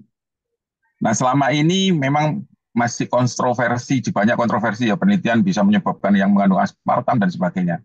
Tetapi otoritas Food and Drug Association FDA itu juga mengatakan, Kemenkes juga mengatakan bahwa gula-gula seperti itu mempunyai batas yang harus dipatuhi. Jadi tidak melebihi dari 60 sampai 65 saset per hari. Masih dikatakan aman kalau kita mengacu itu ya. Ya, monggo silakan dimaknai dengan bijak penggunaan itu gitu ya. Ya kalau misalnya enggak terlalu pingin ya sekali-sekali bolehlah silakan. Tapi kalau enggak ya enggak perlu ya, lebih baik plenty water lebih bagus juga. Dokter Listia, saya izin melanjutkan tentang makanan sebentar ke Dokter Yongki. Ini juga ada pertanyaan terkait ini dok, konsumsi sayur pahit itu apakah bisa menurunkan gula darah? Terus juga ada pertanyaan, kalau metformin untuk pradiabetes itu apakah ada manfaatnya dok? Silakan dokter. ya. Jadi kalau sayur pahit apakah menurunkan gula darah? Kok saya belum ada literaturnya ya. Tapi yang jelas sayur pahit gula darahnya naiknya akan lebih rendah daripada makan sayur manis. Begitu itu sudah pasti kalau itu ya. Jelas ya dok ya. Terkait dengan makanan tadi yang sering orang atau kita semua ini tidak atau kurang waspada itu adalah istilahnya manis sembunyi ya. Manis sembunyi itu banyak terkandung pada ingredientnya itu seperti kecap. Ya, kita makan oseng kangkung, tapi oseng kangkungnya masaknya pakai kecap manis. Kecap manis itu 70% gula Jawa, 30% hanya kedelainya itu. Jadi kalau kita itu sebenarnya pakai kecap manis, sebenarnya kita itu makan lauk saus gula, ya. Dan banyak lagi orang tidak tahu adalah kerupuk. Kerupuk itu tepung. Tinggi itu indeks glikemiknya ya. Makan nasi kalau nggak ketemu kerupuk katanya belum makan. Kerupuknya nasinya satu piring, kerupuknya bisa 5. Walaupun saya cuma makan rujak. Rujak kan sayur dok, tapi kerupuknya bisa sampai 5 atau 6 ya, sama saja seperti makan nasi ya. Itu yang sering orang tidak tahu. Jadi manis sembunyi itu istilahnya ya dari luar tampaknya bukan gula, tapi ternyata kandungan gulanya tinggi. Saya makan nasi pecel, nasinya sedikit dok, sayurnya banyak pecelnya. Jangan lupa sambal pecel itu ada gulanya juga, tinggi itu gulanya ya. Saya pernah mendapat pasien begitu ya, dia gula darah puasanya bagus, 2 jamnya kebetulan tinggi, hampir 300. Dia bilang waktu kontrol tuh, dok saya ini padahal cuma makan lontong 2 loh. Sama apa pak? Sama sate. Nah satenya ini yang bumbunya ini yang ternyata tinggi. Lontongnya dia memikirnya yang bikin naik gula itu adalah nasi, lontong. Lontongnya cuma 2, kenapa 300? Ternyata lontong ini dimakan bareng sate yang bumbunya itu yang banyak mengandung kecap. Jadi ya itu yang mungkin bisa untuk masukan ya. Kadang juga gini dokter Yongki, saya makan sate saya enggak pakai bumbu kok dok. Sate sebelum dibakar sudah dicelup kecap pak. Iya. Hati-hati toppingnya tadi ya dok ya. Iya dok. Iya ini nggak kelihatan. Baik dok, kalau mengenai ini dok, tadi dok metformin pada pradiabetes itu apakah ada manfaatnya? Sangat. Jadi gini, ini terkait dengan pertanyaannya Bu Hana tadi ya mengenai prediabetes itu. Jadi prediabetes itu dari 5,7 ke 6,2 ya. Saya mungkin tadi kalau nggak salah Bu Hana hanya mengandalkan pada diet dan exercise ya. Tadi suatu penelitian yang sangat fenomenal di Cina yang namanya Ducking Study, itu ada orang dengan prediabetes ya. Kalau di Cina kan negara sosialis ya. Mereka bisa di camp begitu, terus kemudian dikasih makan yang sama. Ada kelompok yang dikasih makan dan exercise, satu kelompok lagi makan, exercise dan ditambahkan metformin. Ternyata setelah pengamatan 1-2 tahun itu yang gagal atau batal jadi diabetes itu adalah yang diatur makannya ditambah exercise plus metformin. Ya, jadi metformin dalam hal ini tetap menjadi pilihan untuk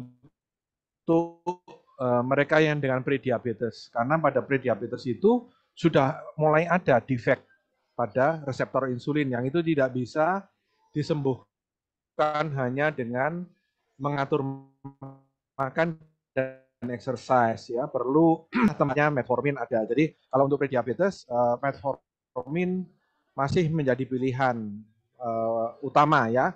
Untuk suntian seperti GLP-1 reseptor agonis yang semaglutide dan lain-lain itu belum masuk guideline, dan memang kalau kita lihat patofisiologinya dia tidak ada tempat di sana.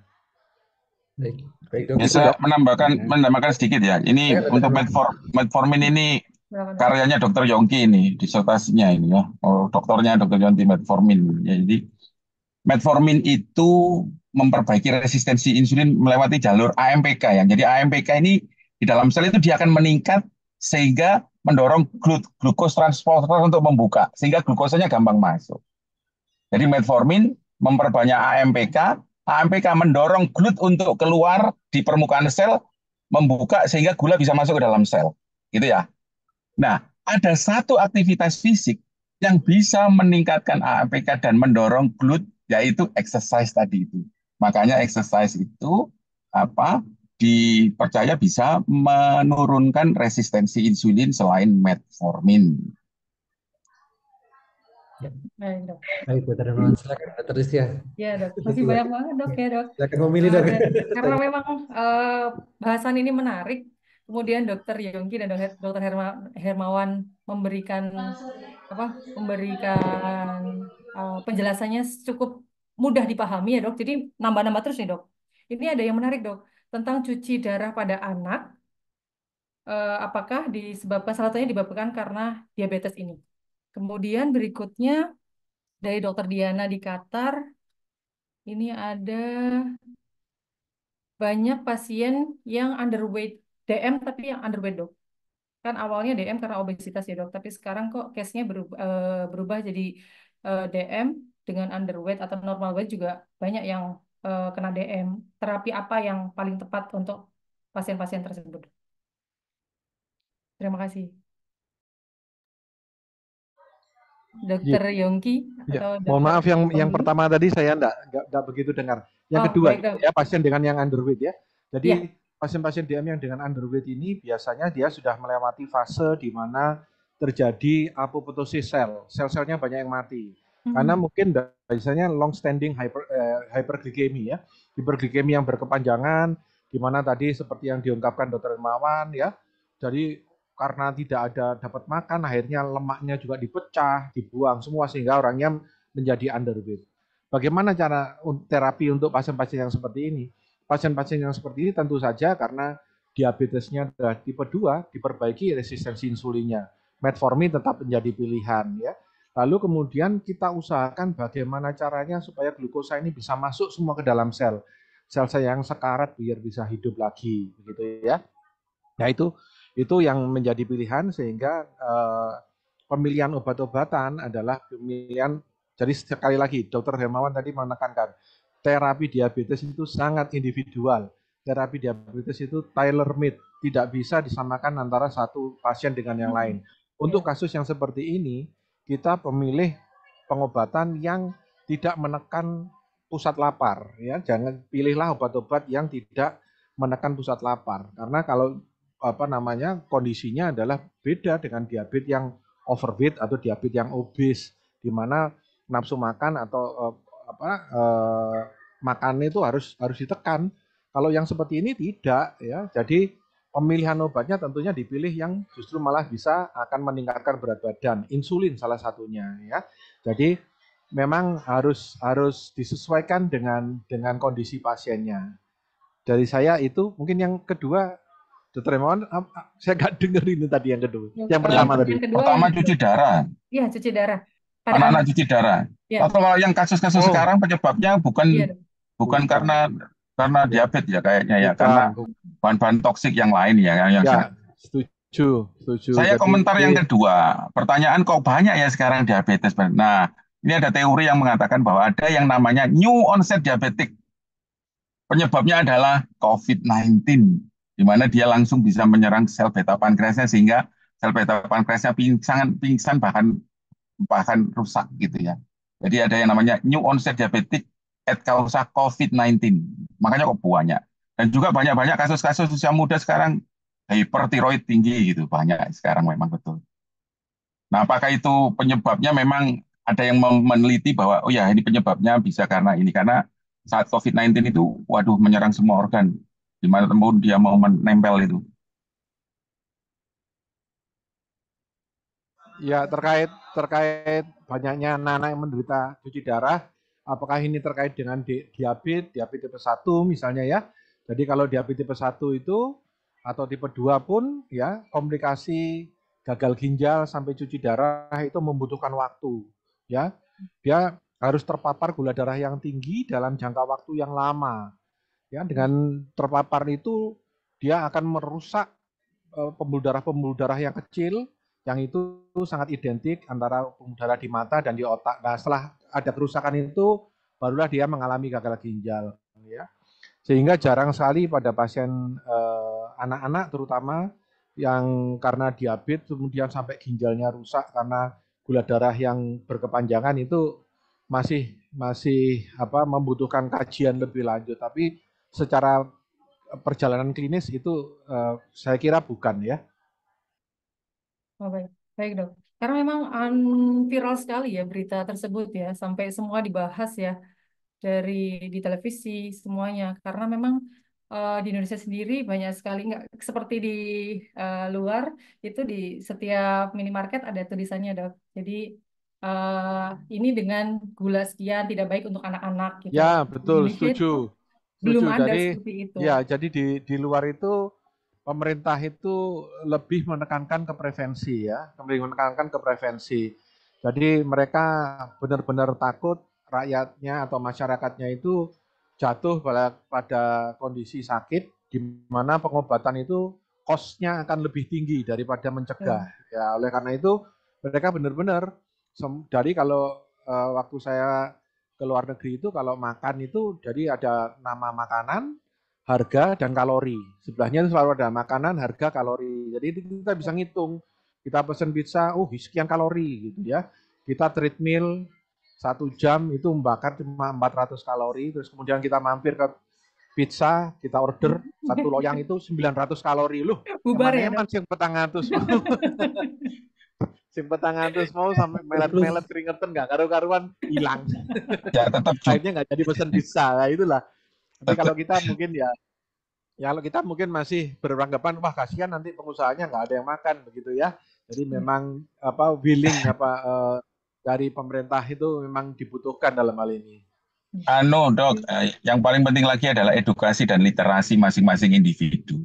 Sudah dicantumkan aja mengandung ini ya masih tetap dilakukan karena literasi dan edukasinya. Bagi tugas banyak ya. orang ini ya dok untuk Kita juga sebenarnya juga dicantumkan ya minuman-minuman manis itu juga ada kalorinya. Tapi untuk lihat itu harus pakai kaca pembesar. Kecil sekali ya, karena tulisannya. kecil sekali. Iya betul dok. Iya. Dokter Pandu gimana nih? Masih banyak sekali. Mungkin Dokter Ula, kalau masih ada dari saya waktu? satu lagi boleh Oke. dok, satu lagi nih. Jadi ini pertanyaan terkait masih pola diet. Apakah tadi disampaikan oleh Dr. Hermawan tentang 3J, salah satunya jadwal ya dok ya, jam makan dan jam tidur. Jadi bagaimana jam makan yang direkomendasikan pada penderita diabetes? Apakah baiknya itu makan lebih sedikit tapi sering atau banyak tapi sekali waktu atau bagaimana? Kemudian yang kedua, apakah diabetes itu penyakit keturunan? Bisa diturunkan pada anaknya atau keturunannya dan apakah ibu hamil itu bisa menurunkan ke bayinya gitu dok? Silakan Dr. Hermawan dulu. Ya, jadi kalau tadi 3J itu Jumlah jenis jam.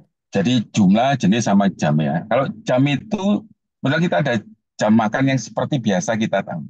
Orang diabetes itu Digitalisasi berarti dok. makannya 6 kali loh. Secara teoritis, secara literatur, secara guideline 6 kali. Makan, ngemil, makan, ngemil, makan, ngemil, makan snack, makan snack, makan snack. Jadi kadang-kadang jam 7 makan gitu, jam 10 sudah mulai lapar, sehingga snack masuk di situ. Nanti jam 12 makan lagi, gitu ya. Karena orang diabetes itu ada potensi untuk hipoglikemi, gitu ya. Sehingga makan harus sesuai dengan jadwalnya. Ada 6 kali makan, makan ngemil, makan ngemil, makan ngemil. Kalau makannya soto, yang ngemilnya jangan rawon, namanya makan kan gitu, gitu ya. Itu kan gitu. Jadi kalau dikatakan 6 kali makan terus makan makan bukan Ngemil begitu. rawon yang sangat Nggak kenyang gitu dok. Makan misalnya ngemilnya apel, misalnya Oh gitu. separuh, kemudian Ya, misalnya apa pisang kepok dan sebagainya, monggo silakan itu karena akan mengurangi potensi hipoglikemi. Tapi sekali lagi tetap individual. Kita harus belajar bahwa gula kita dengan pola makan kita itu seperti apa.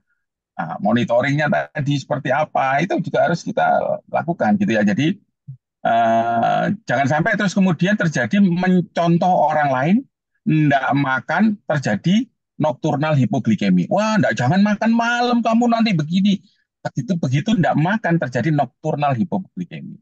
Jadi guideline is guideline. Guideline-nya adalah 6 kali makan. Makan snack, makan snack, makan snack. Silakan dipakai yang cocok yang mana untuk itu. Itu yang untuk makan tadi ya. Kemudian tapi harus sesuai dengan kalori. Jadi jumlahnya harus sesuai dengan kebutuhan kalori gitu ya. Kemudian jenisnya jangan yang hidden sugar tadi itu, manis sembunyi tadi itu. Kemudian yang ya, terakhir misalnya. Nah, berikutnya kalau ditanyakan lagi tadi yang pertanyaan kedua mengenai loh kok hilang catatan saya. Apa dok? penyakit keturunan dok. Oh ya keturunan. Ibu hamil bisa menurunkan diabetes. Jadi sebetulnya diturunkan genetik itu selnya bukan penyakitnya ya. Jadi misalnya kita ambil aja analogi gini deh, gitu ya. Sel pankreasnya setipis tisu gitu. Kalau kita Ya. hantam terus dengan pensil maka gampang robek. Kalau sel pankreasnya setebal buku dihantami terus pakai pensil maka tidak akan robek gitu ya. Tetapi kalau terus dihantami terus dengan pensil itu maka buku itu juga akan robek. Apa pensil ini? Lifestyle gitu ya. Environmental yang dikatakan Dr. Yongki. Konsumsi gula yang berlebihan. Inactivity dan sebagainya. Jadi kalau bapak ibunya diabetes, sel pankreasnya setipis kertas tadi, kemudian dia tidak hancur-hancuran dengan gula yang dikonsumsi, lifestyle-nya bagus, maka tidak akan sobek ini selnya, tidak akan muncul ini sebetulnya. Jadi environment betul, genetik juga betul. Genetik tidak harus selalu muncul. Demikian juga kalau tidak ada keturunan terus tidak muncul, tidak begitu. Jadi Ya, ya. tetap harus bijak gitu ya. Baik dok. Ya cukup jelas rasanya. Mungkin dokter Listia terakhir mungkin dok. Nggak apa-apa dok. Satu pertanyaan untuk dokter Yongki. Penutupan. Oh ya, tadi pola tidur juga ya tadi ya. Jadi Iya pola tidur ada dok. tidur itu disarankan Prof. Askandar selalu guru kami mengatakan bahwa tidur itu sebisa mungkin 8 jam sehari. Pengalaman beliau, jadi mungkin evidence base-nya E ya, tetapi evidence base E ini adalah pengalaman klinis dari expert ahli experience. Jadi boleh total 8 jam langsung atau dicicil. Jadi kalau misalnya malam 6 jam berarti kurang 2 jam ya 2 jam diusahakan tidur.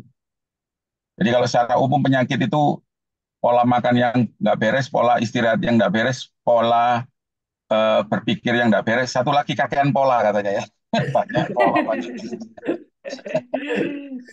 Ya, ya, ya. Terima kasih dokter Renon. Silakan dokter Listia. Ada lagi mungkin Terakhir dok? ini ya dok ya, mungkin kita apa ambil kesimpulan dari beberapa pertanyaan yang tersisa. Satu ini dok, apakah di dalam tubuh proses ada glikogenesis ya dok? Kemudian gula itu kan berjalan di pembuluh darah, kemudian dirubah jadi glikogen. Ini pertanyaannya dok, kalau glikogen sudah maksimal, glukosa bisa jadi dirubah jadi trigliserid. Apakah eh, lipid lemak itu bisa mengakibatkan gangguan pada eh, resistensi insulin ataupun bisa menyebabkan diabetes, dok? Itu yang pertama. Ya, Kemudian yang berikutnya, dok, eh, komplikasi kali ya, dok. Soalnya di sini banyak yang saya tidak bisa tidur malam hari, saya penderita DM, kemudian kulitnya gatal, pegel-pegel, saat bangun tidur saya nggak enak, saat malam saya tidak bisa tidur karena ke belakang terus gitu. Itu bagaimana cara mengatasinya, dok, untuk komplikasi diabetes tersebut? Silahkan dokter Yongki dan dokter Hermawan. ya terima kasih. Memang sangat terkait ya kadar glukosa darah dengan trigliserid. Ya, seperti tadi diungkapkan bahwa trigliserid itu nanti akan gula itu nanti akan dirubah jadi trigliserid. Terutama orang-orang yang pertama kali terdiagnosa diabetes itu pasti trigliseridnya akan tinggi. Ya dua-duanya ini siklus fitosus saling mempengaruhi. Caranya gimana? Dikat ya. Gulanya kita regulasi, lipidnya kita turunkan. Dan itu memang sudah jadi tidak pernah seorang penderita diabetes itu murni ansih hanya diabetes saja, tidak mungkin. Dia pasti bawa teman-temannya, entah itu hipertensi, entah itu dislipidemi, ya. Dia selalu membawa itu, dan itu tidak bisa kita, oh sekarang kita tangani dulu diabetesnya, nanti kontrol bulan depan baru kolesterolnya. Tidak bisa begitu, semua harus berjalan beriringan, karena semuanya itu saling mempengaruhi. Ya. Jadi pengobatan diabetes tidak pernah hanya untuk gulanya saja. Kalau ada dokter yang seperti itu, langsung ganti dokter aja. Berarti dia tidak tahu cara mengobati diabetes yang benar, ya. Jadi memang ya mengobati diabetes itu ya sulit, ya. Tidak sulit, gampang-gampang sulit begitu. Kalau yang penting dokter yang mengobati diabetes itu harus telaten dan harus memandu, ya, seperti tadi yang dikatakan Dokter Hermawan, ya, karena melubah lifestyle itu tidak semudah. Yang paling sulit dalam pengobatan diabetes itu merubah lifestyle. Karena kenapa? Karena orang diabetes itu sudah lama dia dengan lifestyle yang salah. Karena lifestyle yang salah itu maka timbullah diabetes. Nah, itu yang harus dirubah. Tapi kalau kita nunggu dia berubah lifestyle-nya, ya keburu dia komplikasi macam-macam, sehingga ya kita obati diabetesnya, lifestyle-nya juga kita rubah. Sehingga seorang dokter yang mengobati diabetes yang benar adalah selalu menanyakan bagaimana pola makannya, bagaimana istirahatnya, bagaimana olahraganya, dan selalu digali seperti itu. Kalau seorang dokter ngobati diabetes hanya tanya berapa gulanya, kemudian diresepi, kemudian pulang, ya ganti dokter aja. Banyak gagalnya kalau yang seperti itu. Kalau Dokter Hermawan itu satu pasien itu paling enggak setengah jam sampai 45 menit dia baru selesai ngerjakan pasiennya itu. Karena ya gitu, digali, apa namanya, bagaimana yang salah itu. Seperti tadi masalah makan, jadwal itu. Jadwal kenapa harus digeser? Ya karena dia sebelum menderita diabetes itu jadwalnya salah. Dia makan pagi, jam 7 belum lapar, jam 8 belum lapar, jam 9, oh makan pagi bisa jam 10. Tapi nanti jam 1 sudah makan, siang. Apa efeknya? Seorang yang makan itu dia oke lah, glukosa darahnya tinggi ya, walaupun masih normal, tetapi dia harus kembali ke fase normal lagi. Lalu kemudian masuk makan yang selanjutnya, naik lagi, turun lagi, normal lagi.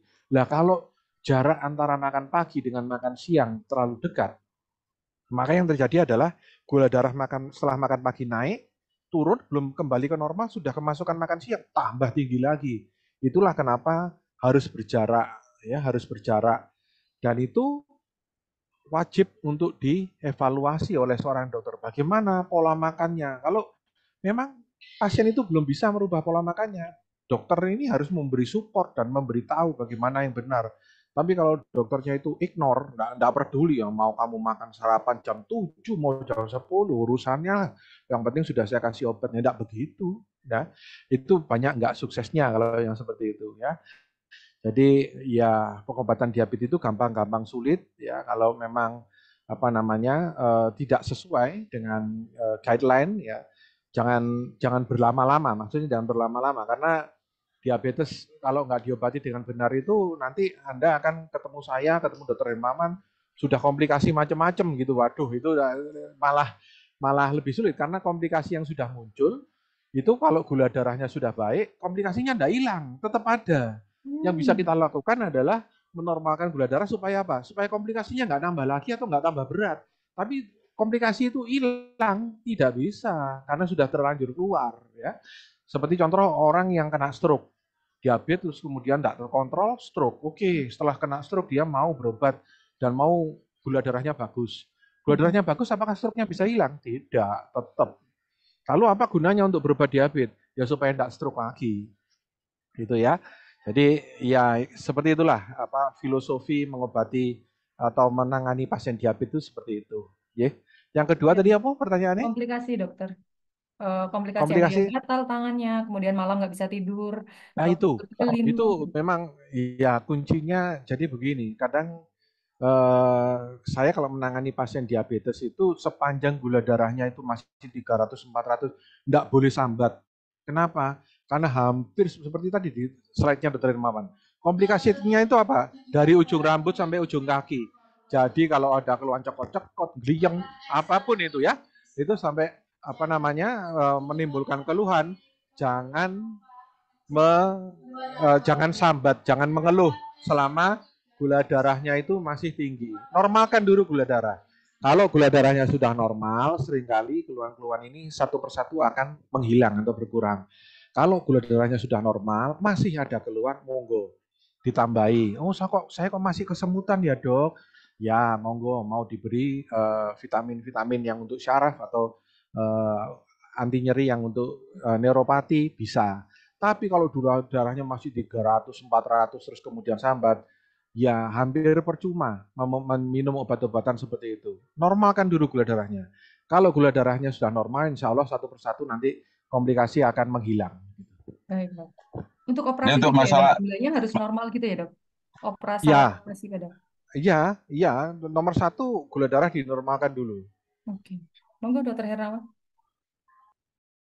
loh, untuk masalah tidur ya terutama pada orang usia lanjut ya, usia tua ya, usia lanjut gitu ya, elderly ke atas 50 tahun ke atas itu. Kenapa sulit tidur? Orang diabetes itu pembentukan melatonin hormon tidurnya terganggu. Satu itu. Orang tidak diabetes pun orang usia lanjut itu juga sulit tidur kalau malam. Melatoninnya, hormon tidurnya juga akan berkurang banyak. Jadi ya kita ngasih pengertian sebetulnya diabetes itu juga memperburuk kondisi produksi melatonin tadi itu. Sehingga yang harus dilakukan adalah menormalkan. Ibarat kembang api kemasukan air maka tidak sulit untuk dinyalakan. Harus apa? Dikeringkan. Diabetes juga gitu, harus dinormalkan. Nah, ada filosofi juga pada pasien-pasien orang usia tua itu filosofi Jawa ini ya.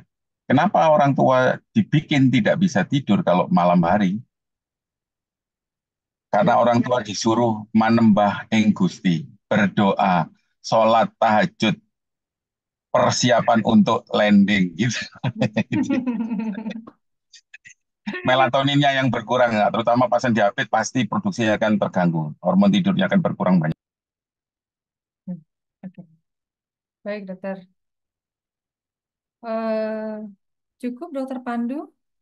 Ada beberapa memang yang tersisa, tapi berhubung waktu ya, sudah cukup sore ya, Dok. Tapi memang menarik sekali bahasan ini, Dok. Dan memang masih banyak PR dari pemerintah sendiri, kemudian kita sebagai tenaga medis. Ya. Dan pasien, Dok. Dan pasien juga. Oh iya, dan pasien juga itu paling penting ya, Dok. Itu target bahasan kita sekarang. Iya. Ya, karena waktunya ya Dokter Listia ya, izin Dokter Yongki, Dokter Hermawan, karena waktunya meskipun pertanyaan masih banyak dan antusiasmenya luar biasa ini, tadi bahkan ada yang memborong langsung 4 pertanyaan sekaligus. Iya, kalau masih banyak dibikin seri 2 aja. Seri 2, seri 3 enggak apa-apa loh. Oh, siap Dok. Baik. Terima kasih kalau sekali, memang masih Dok. banyak, siap diundang lagi ya, Dok. Dokter Yongki. Jangan di-cut, kasihan pasiennya. Kita belum bahas BMW tadi ya, soalnya masih banyak ini. Oh iya itu, saya ingat BMW. Burung apa? Burungnya meneng wae tadi. Pasien itu kalau dikasih tahu Pak nanti serangan jantung, terutama yang lain takut. Tapi kalau Pak nanti BMW takut. Jangan kan serangan jantung, cuci darah aja enggak takut. Cuci darah enggak takut. Satu itu langsung nyari dokter terbaik dia. Oh gitu ya, Dok. Pengalaman pribadi. Ini sama pengalaman Dokter Hermawan sama Dokter Yongki ini untuk praktek BMW yang mantap. Ya. Siap, kami tidak anti dan tidak capek untuk mensosialisasikan ya. Bukan ngeden-ngedeni, bukan nakut-nakuti, tapi ya sebetulnya diabetes ini bisa dicegah ya. Bisa dicegah. Seharusnya tidak sebanyak ini pasien diabetes. Andai kan diabetes itu menimbulkan keluhan pusing atau menimbulkan nyeri telan gitu aja sudah pasti banyak yang ketahuan. Justru karena tidak ada gejala, maka banyak pasien-pasien yang datang sudah terlambat gitu. Nah, edukasi semacam ini membuat masyarakat awam itu lebih waspada. Oh iya ya, gak ngenteni gejala nek ono, tak sesuk ae tak cek gitu. Nah, itu yang kita harapkan itu seperti itu. Dan saya appreciate sama Ketua ID ya, tidak hanya nasional tapi internasional dia sudah wawasannya memang visinya jauh ke depan memang. Saya Dokter Yongki siap boleh dengan tanya, Dok? Dokter Hermawan untuk seri kedua. Apa Mas? Ya. Apa Oh Mas? ya, Tadi mohon maaf, saya disclaimer dulu. ya ya Istilah doa tadi itu yang mempopulerkan Dokter Libriansa, dia juga ahli endokrin metabolik dari Surabaya juga. ya. Istilah tadi yang mempopulerkan Dokter Libriansa. Kalau BMB tadi yang mempopulerkan Dokter Hermawan. Harus Oke, dihakimi, Dok. kesimpulan hari ini berarti BMB Saya dan intelektual doa nih, ya Dok. dok ya. Baik. Tadi Apa saya Mas Pandu? menarik Gimana? dari Dokter Yongki mengenai bahwa seringnya kan datangnya terlambat sudah komplikasi. Artinya penyakit ini awal tuh silent. Mungkin Ya, satu rekomendasi dok untuk para audiens di sini apa yang harus dilakukan sebagai langkah awal? Apakah harus periksa HbA1c ya, misalnya? jangan. Apa yang harus Jadi gini, saya tahu di di awal? International Diabetes Federation pun tidak menyarankan untuk pemeriksaan laboratorium massal karena itu menghabiskan uang ya. Saya Ya, dok, ya. justru deteksinya itu sebelum adanya gejala-gejala yang muncul. Nah, Itu dengan yang apa disarankan screeningnya dok? seperti itu. Nanti Screeningnya dengan apa? saya akan maringi ke penjenengan ada namanya kuesioner ya. Kuesioner itu kita bisa ngisi ya. Nanti kita punya di Perkeni, kuesioner Perkeni ini nanti kita bisa melihat apa namanya seberapa. Nah ini ya kalau di Bersani ya berapa Ya. umur Anda tinggal ngisi. Indeks massa tubuh BMI-nya bisa dihitung ya, beratnya dibagi tinggi badan, lingkar pinggangnya berapa, kemudian aktivitas fisik ya. Setiap jawaban ini ada scoringnya. Kalau iya di scoring 0, kalau tidak di scoring 2 ya. Kemudian dijumlah. Dari sini akan kelihatan seberapa berisikokah Anda ya. 7 sampai 11 risikonya meningkat, 12. Nah, kalau risikonya semakin tinggi, ya wis sedang periksa darah gitu ya. Tapi kalau risikonya rendah ya mungkin bisa ditunda, enggak apa-apa. Karena ya periksa darah itu juga enggak murah ya. Tapi kalau memang dananya ada, lebih baik langsung periksa. Tapi kalau misalnya dananya terbatas ya ngisi kuesioner ini dulu saja. Nanti dari kuesioner ini Anda akan tahu Anda termasuk risiko yang mana. Kalau risikonya tinggi, ya monggo dilanjut dengan pemeriksaan laboratorium. Ya. Ini cukup efektif dan tiap negara punya, ada Amerika juga ada ADA questionnaire, Australia juga punya, UK punya, Kanada punya, Korea ada ya, termasuk di kita Perkeni. Perkeni ini punyanya Indonesia ya. Jadi ini nanti mungkin bisa di share di apa namanya websitenya ID, kalau Manu bisa dilihat di sana Mas Pandu. Jadi Iya. lebih low cost ya dok. Untuk Iya. usia dok, mulai usia berapa sih kita harus concernin dok? Itu di situ ada Kalau nggak apa-apa tuh? 45 45 ya dok itu ya. sudah batasan kalau untuk orang Indonesia ya. Berkait ini disesuaikan dengan apa namanya umur orang Indonesia. Kalau EDA itu 50, kalau kita 45 Ya, ya. berkait ini. Ini ada yang nanyain BMW itu apa dok? Saya juga mau ngomong Kalau aja. orang bukan orang Jawa nggak ngerti ini dok. Anu Iya, Mas, Dok. mungkin Dokter Hermawan harus menunjukkan mungkin. Benar, aduh. Kalau di visualisasinya mungkin dok. Kalau dijelaskan kan enggak jelas. Bisa Dokter BMW Hermawan? itu Pak Ibu, BMW itu burungnya meneng wae, artinya burungnya diem saja alias impotensi atau ejakulasi dini. Nah, Ya, baik, Dok. Baik, baik. Baik, Iya. terima kasih Terima Dokter kasih Listia. sekali. Kita mungkin ini ya dok ya, bisa kita akhiri. Kayaknya sudah cukup Ya. lengkap tadi penjelasan dari Dokter Yongki dan Dokter Hermawan. Mulai usia 45 ya dok ya, kalau di Indonesia itu kita Ya, sudah mulai hati-hati. Apalagi kalau kita punya faktor risiko, misalnya betul. turunan, ada gemuk, Obesitas, ya mengantuk. hipertensi. Ya dok ya, jadi kita bisa pakai kuesioner, cari dokter masing-masing untuk konsul gitu ya dok. Pendampingan Ya. keluarga juga termasuk itu ya dok. Ya, sangat. Support keluarga biar kesehatan mental pasien juga Ya. terjaga. Ya. Baik, terima kasih banyak Dokter Hermawan Susanto, Dokter Yongki Hendro Praitno atas kesediaannya memandu acara, mengisi acara Sehati hari ini, dan Dokter Listia. Terima kasih dok dari PDITT. Dokter Listia ada lagi yang ditambahkan dok? Tidak dok, mungkin semoga ilmu yang kita sampaikan hari ini oleh narasumber bisa bermanfaat dan Amin. jadi ladang pahala untuk kita dari Amin, Allah amin, Subhanahu wa amin. Ta'ala. Iya. Ya, baik. Terima kasih. Mungkin saya akan mengembalikan kepada rekan saya, kepada host Dr. Ula. Silakan Dok untuk bisa menutup acara sehari hari ini. Terima kasih Dr. Listia, Dr. Hermawan, Dr. Baik, sekali lagi boleh beri tepuk tangan dari tempat masing-masing. Kayaknya pembahasannya asik, seru ya dok ya. Bener-bener moderator dan pembicaranya ini sangat luar biasa. Sekali lagi kami ucapkan terima kasih Dokter Listia, Dokter Pandu, Dokter Hermawan, Dokter Jongki. Semua ilmunya semoga sangat bermanfaat dan kita nggak akan lupa dengan singkatan-singkatan tersebut sehingga nanti buat bekal di masa depan. Meskipun saya masih muda, nanti saya akan jadikan ke depannya untuk pembelajaran begitu ya dok ya. Baik, sekali lagi terima kasih juga untuk seluruh peserta sehati yang telah setia. Semoga harapannya banyak tadi kuesioner atau Q&A yang masih belum terjawab. Harapannya akan ada seri yang kedua nanti mungkin ya dok ya. Nanti siap-siap untuk Dokter Jongki atau mungkin Dokter Hermawan kita undang kembali dan mungkin menyiapkan singkatan-singkatannya kembali dok. Jadi nanti ada yang terbaru. Akan Dokter lebih Hermawan mudah itu juga. jagonya itu. Nah, iya dok. Akan lebih mudah juga untuk dipahami oleh masyarakat. Baik, kalau begitu kami ingatkan kembali bagi para peserta yang belum bergabung ke dalam grup WA, mohon untuk bisa bergabung di grup WA karena nantinya akan kami lakukan polling kembali materi-materi apa yang akan kita bahas selanjutnya di bulan depan. Mungkin sekian dari kami, dari tim Sehati, dari saya Dr. Ula. Mohon maaf apabila terdapat kesalahan, baik itu disengaja maupun tidak.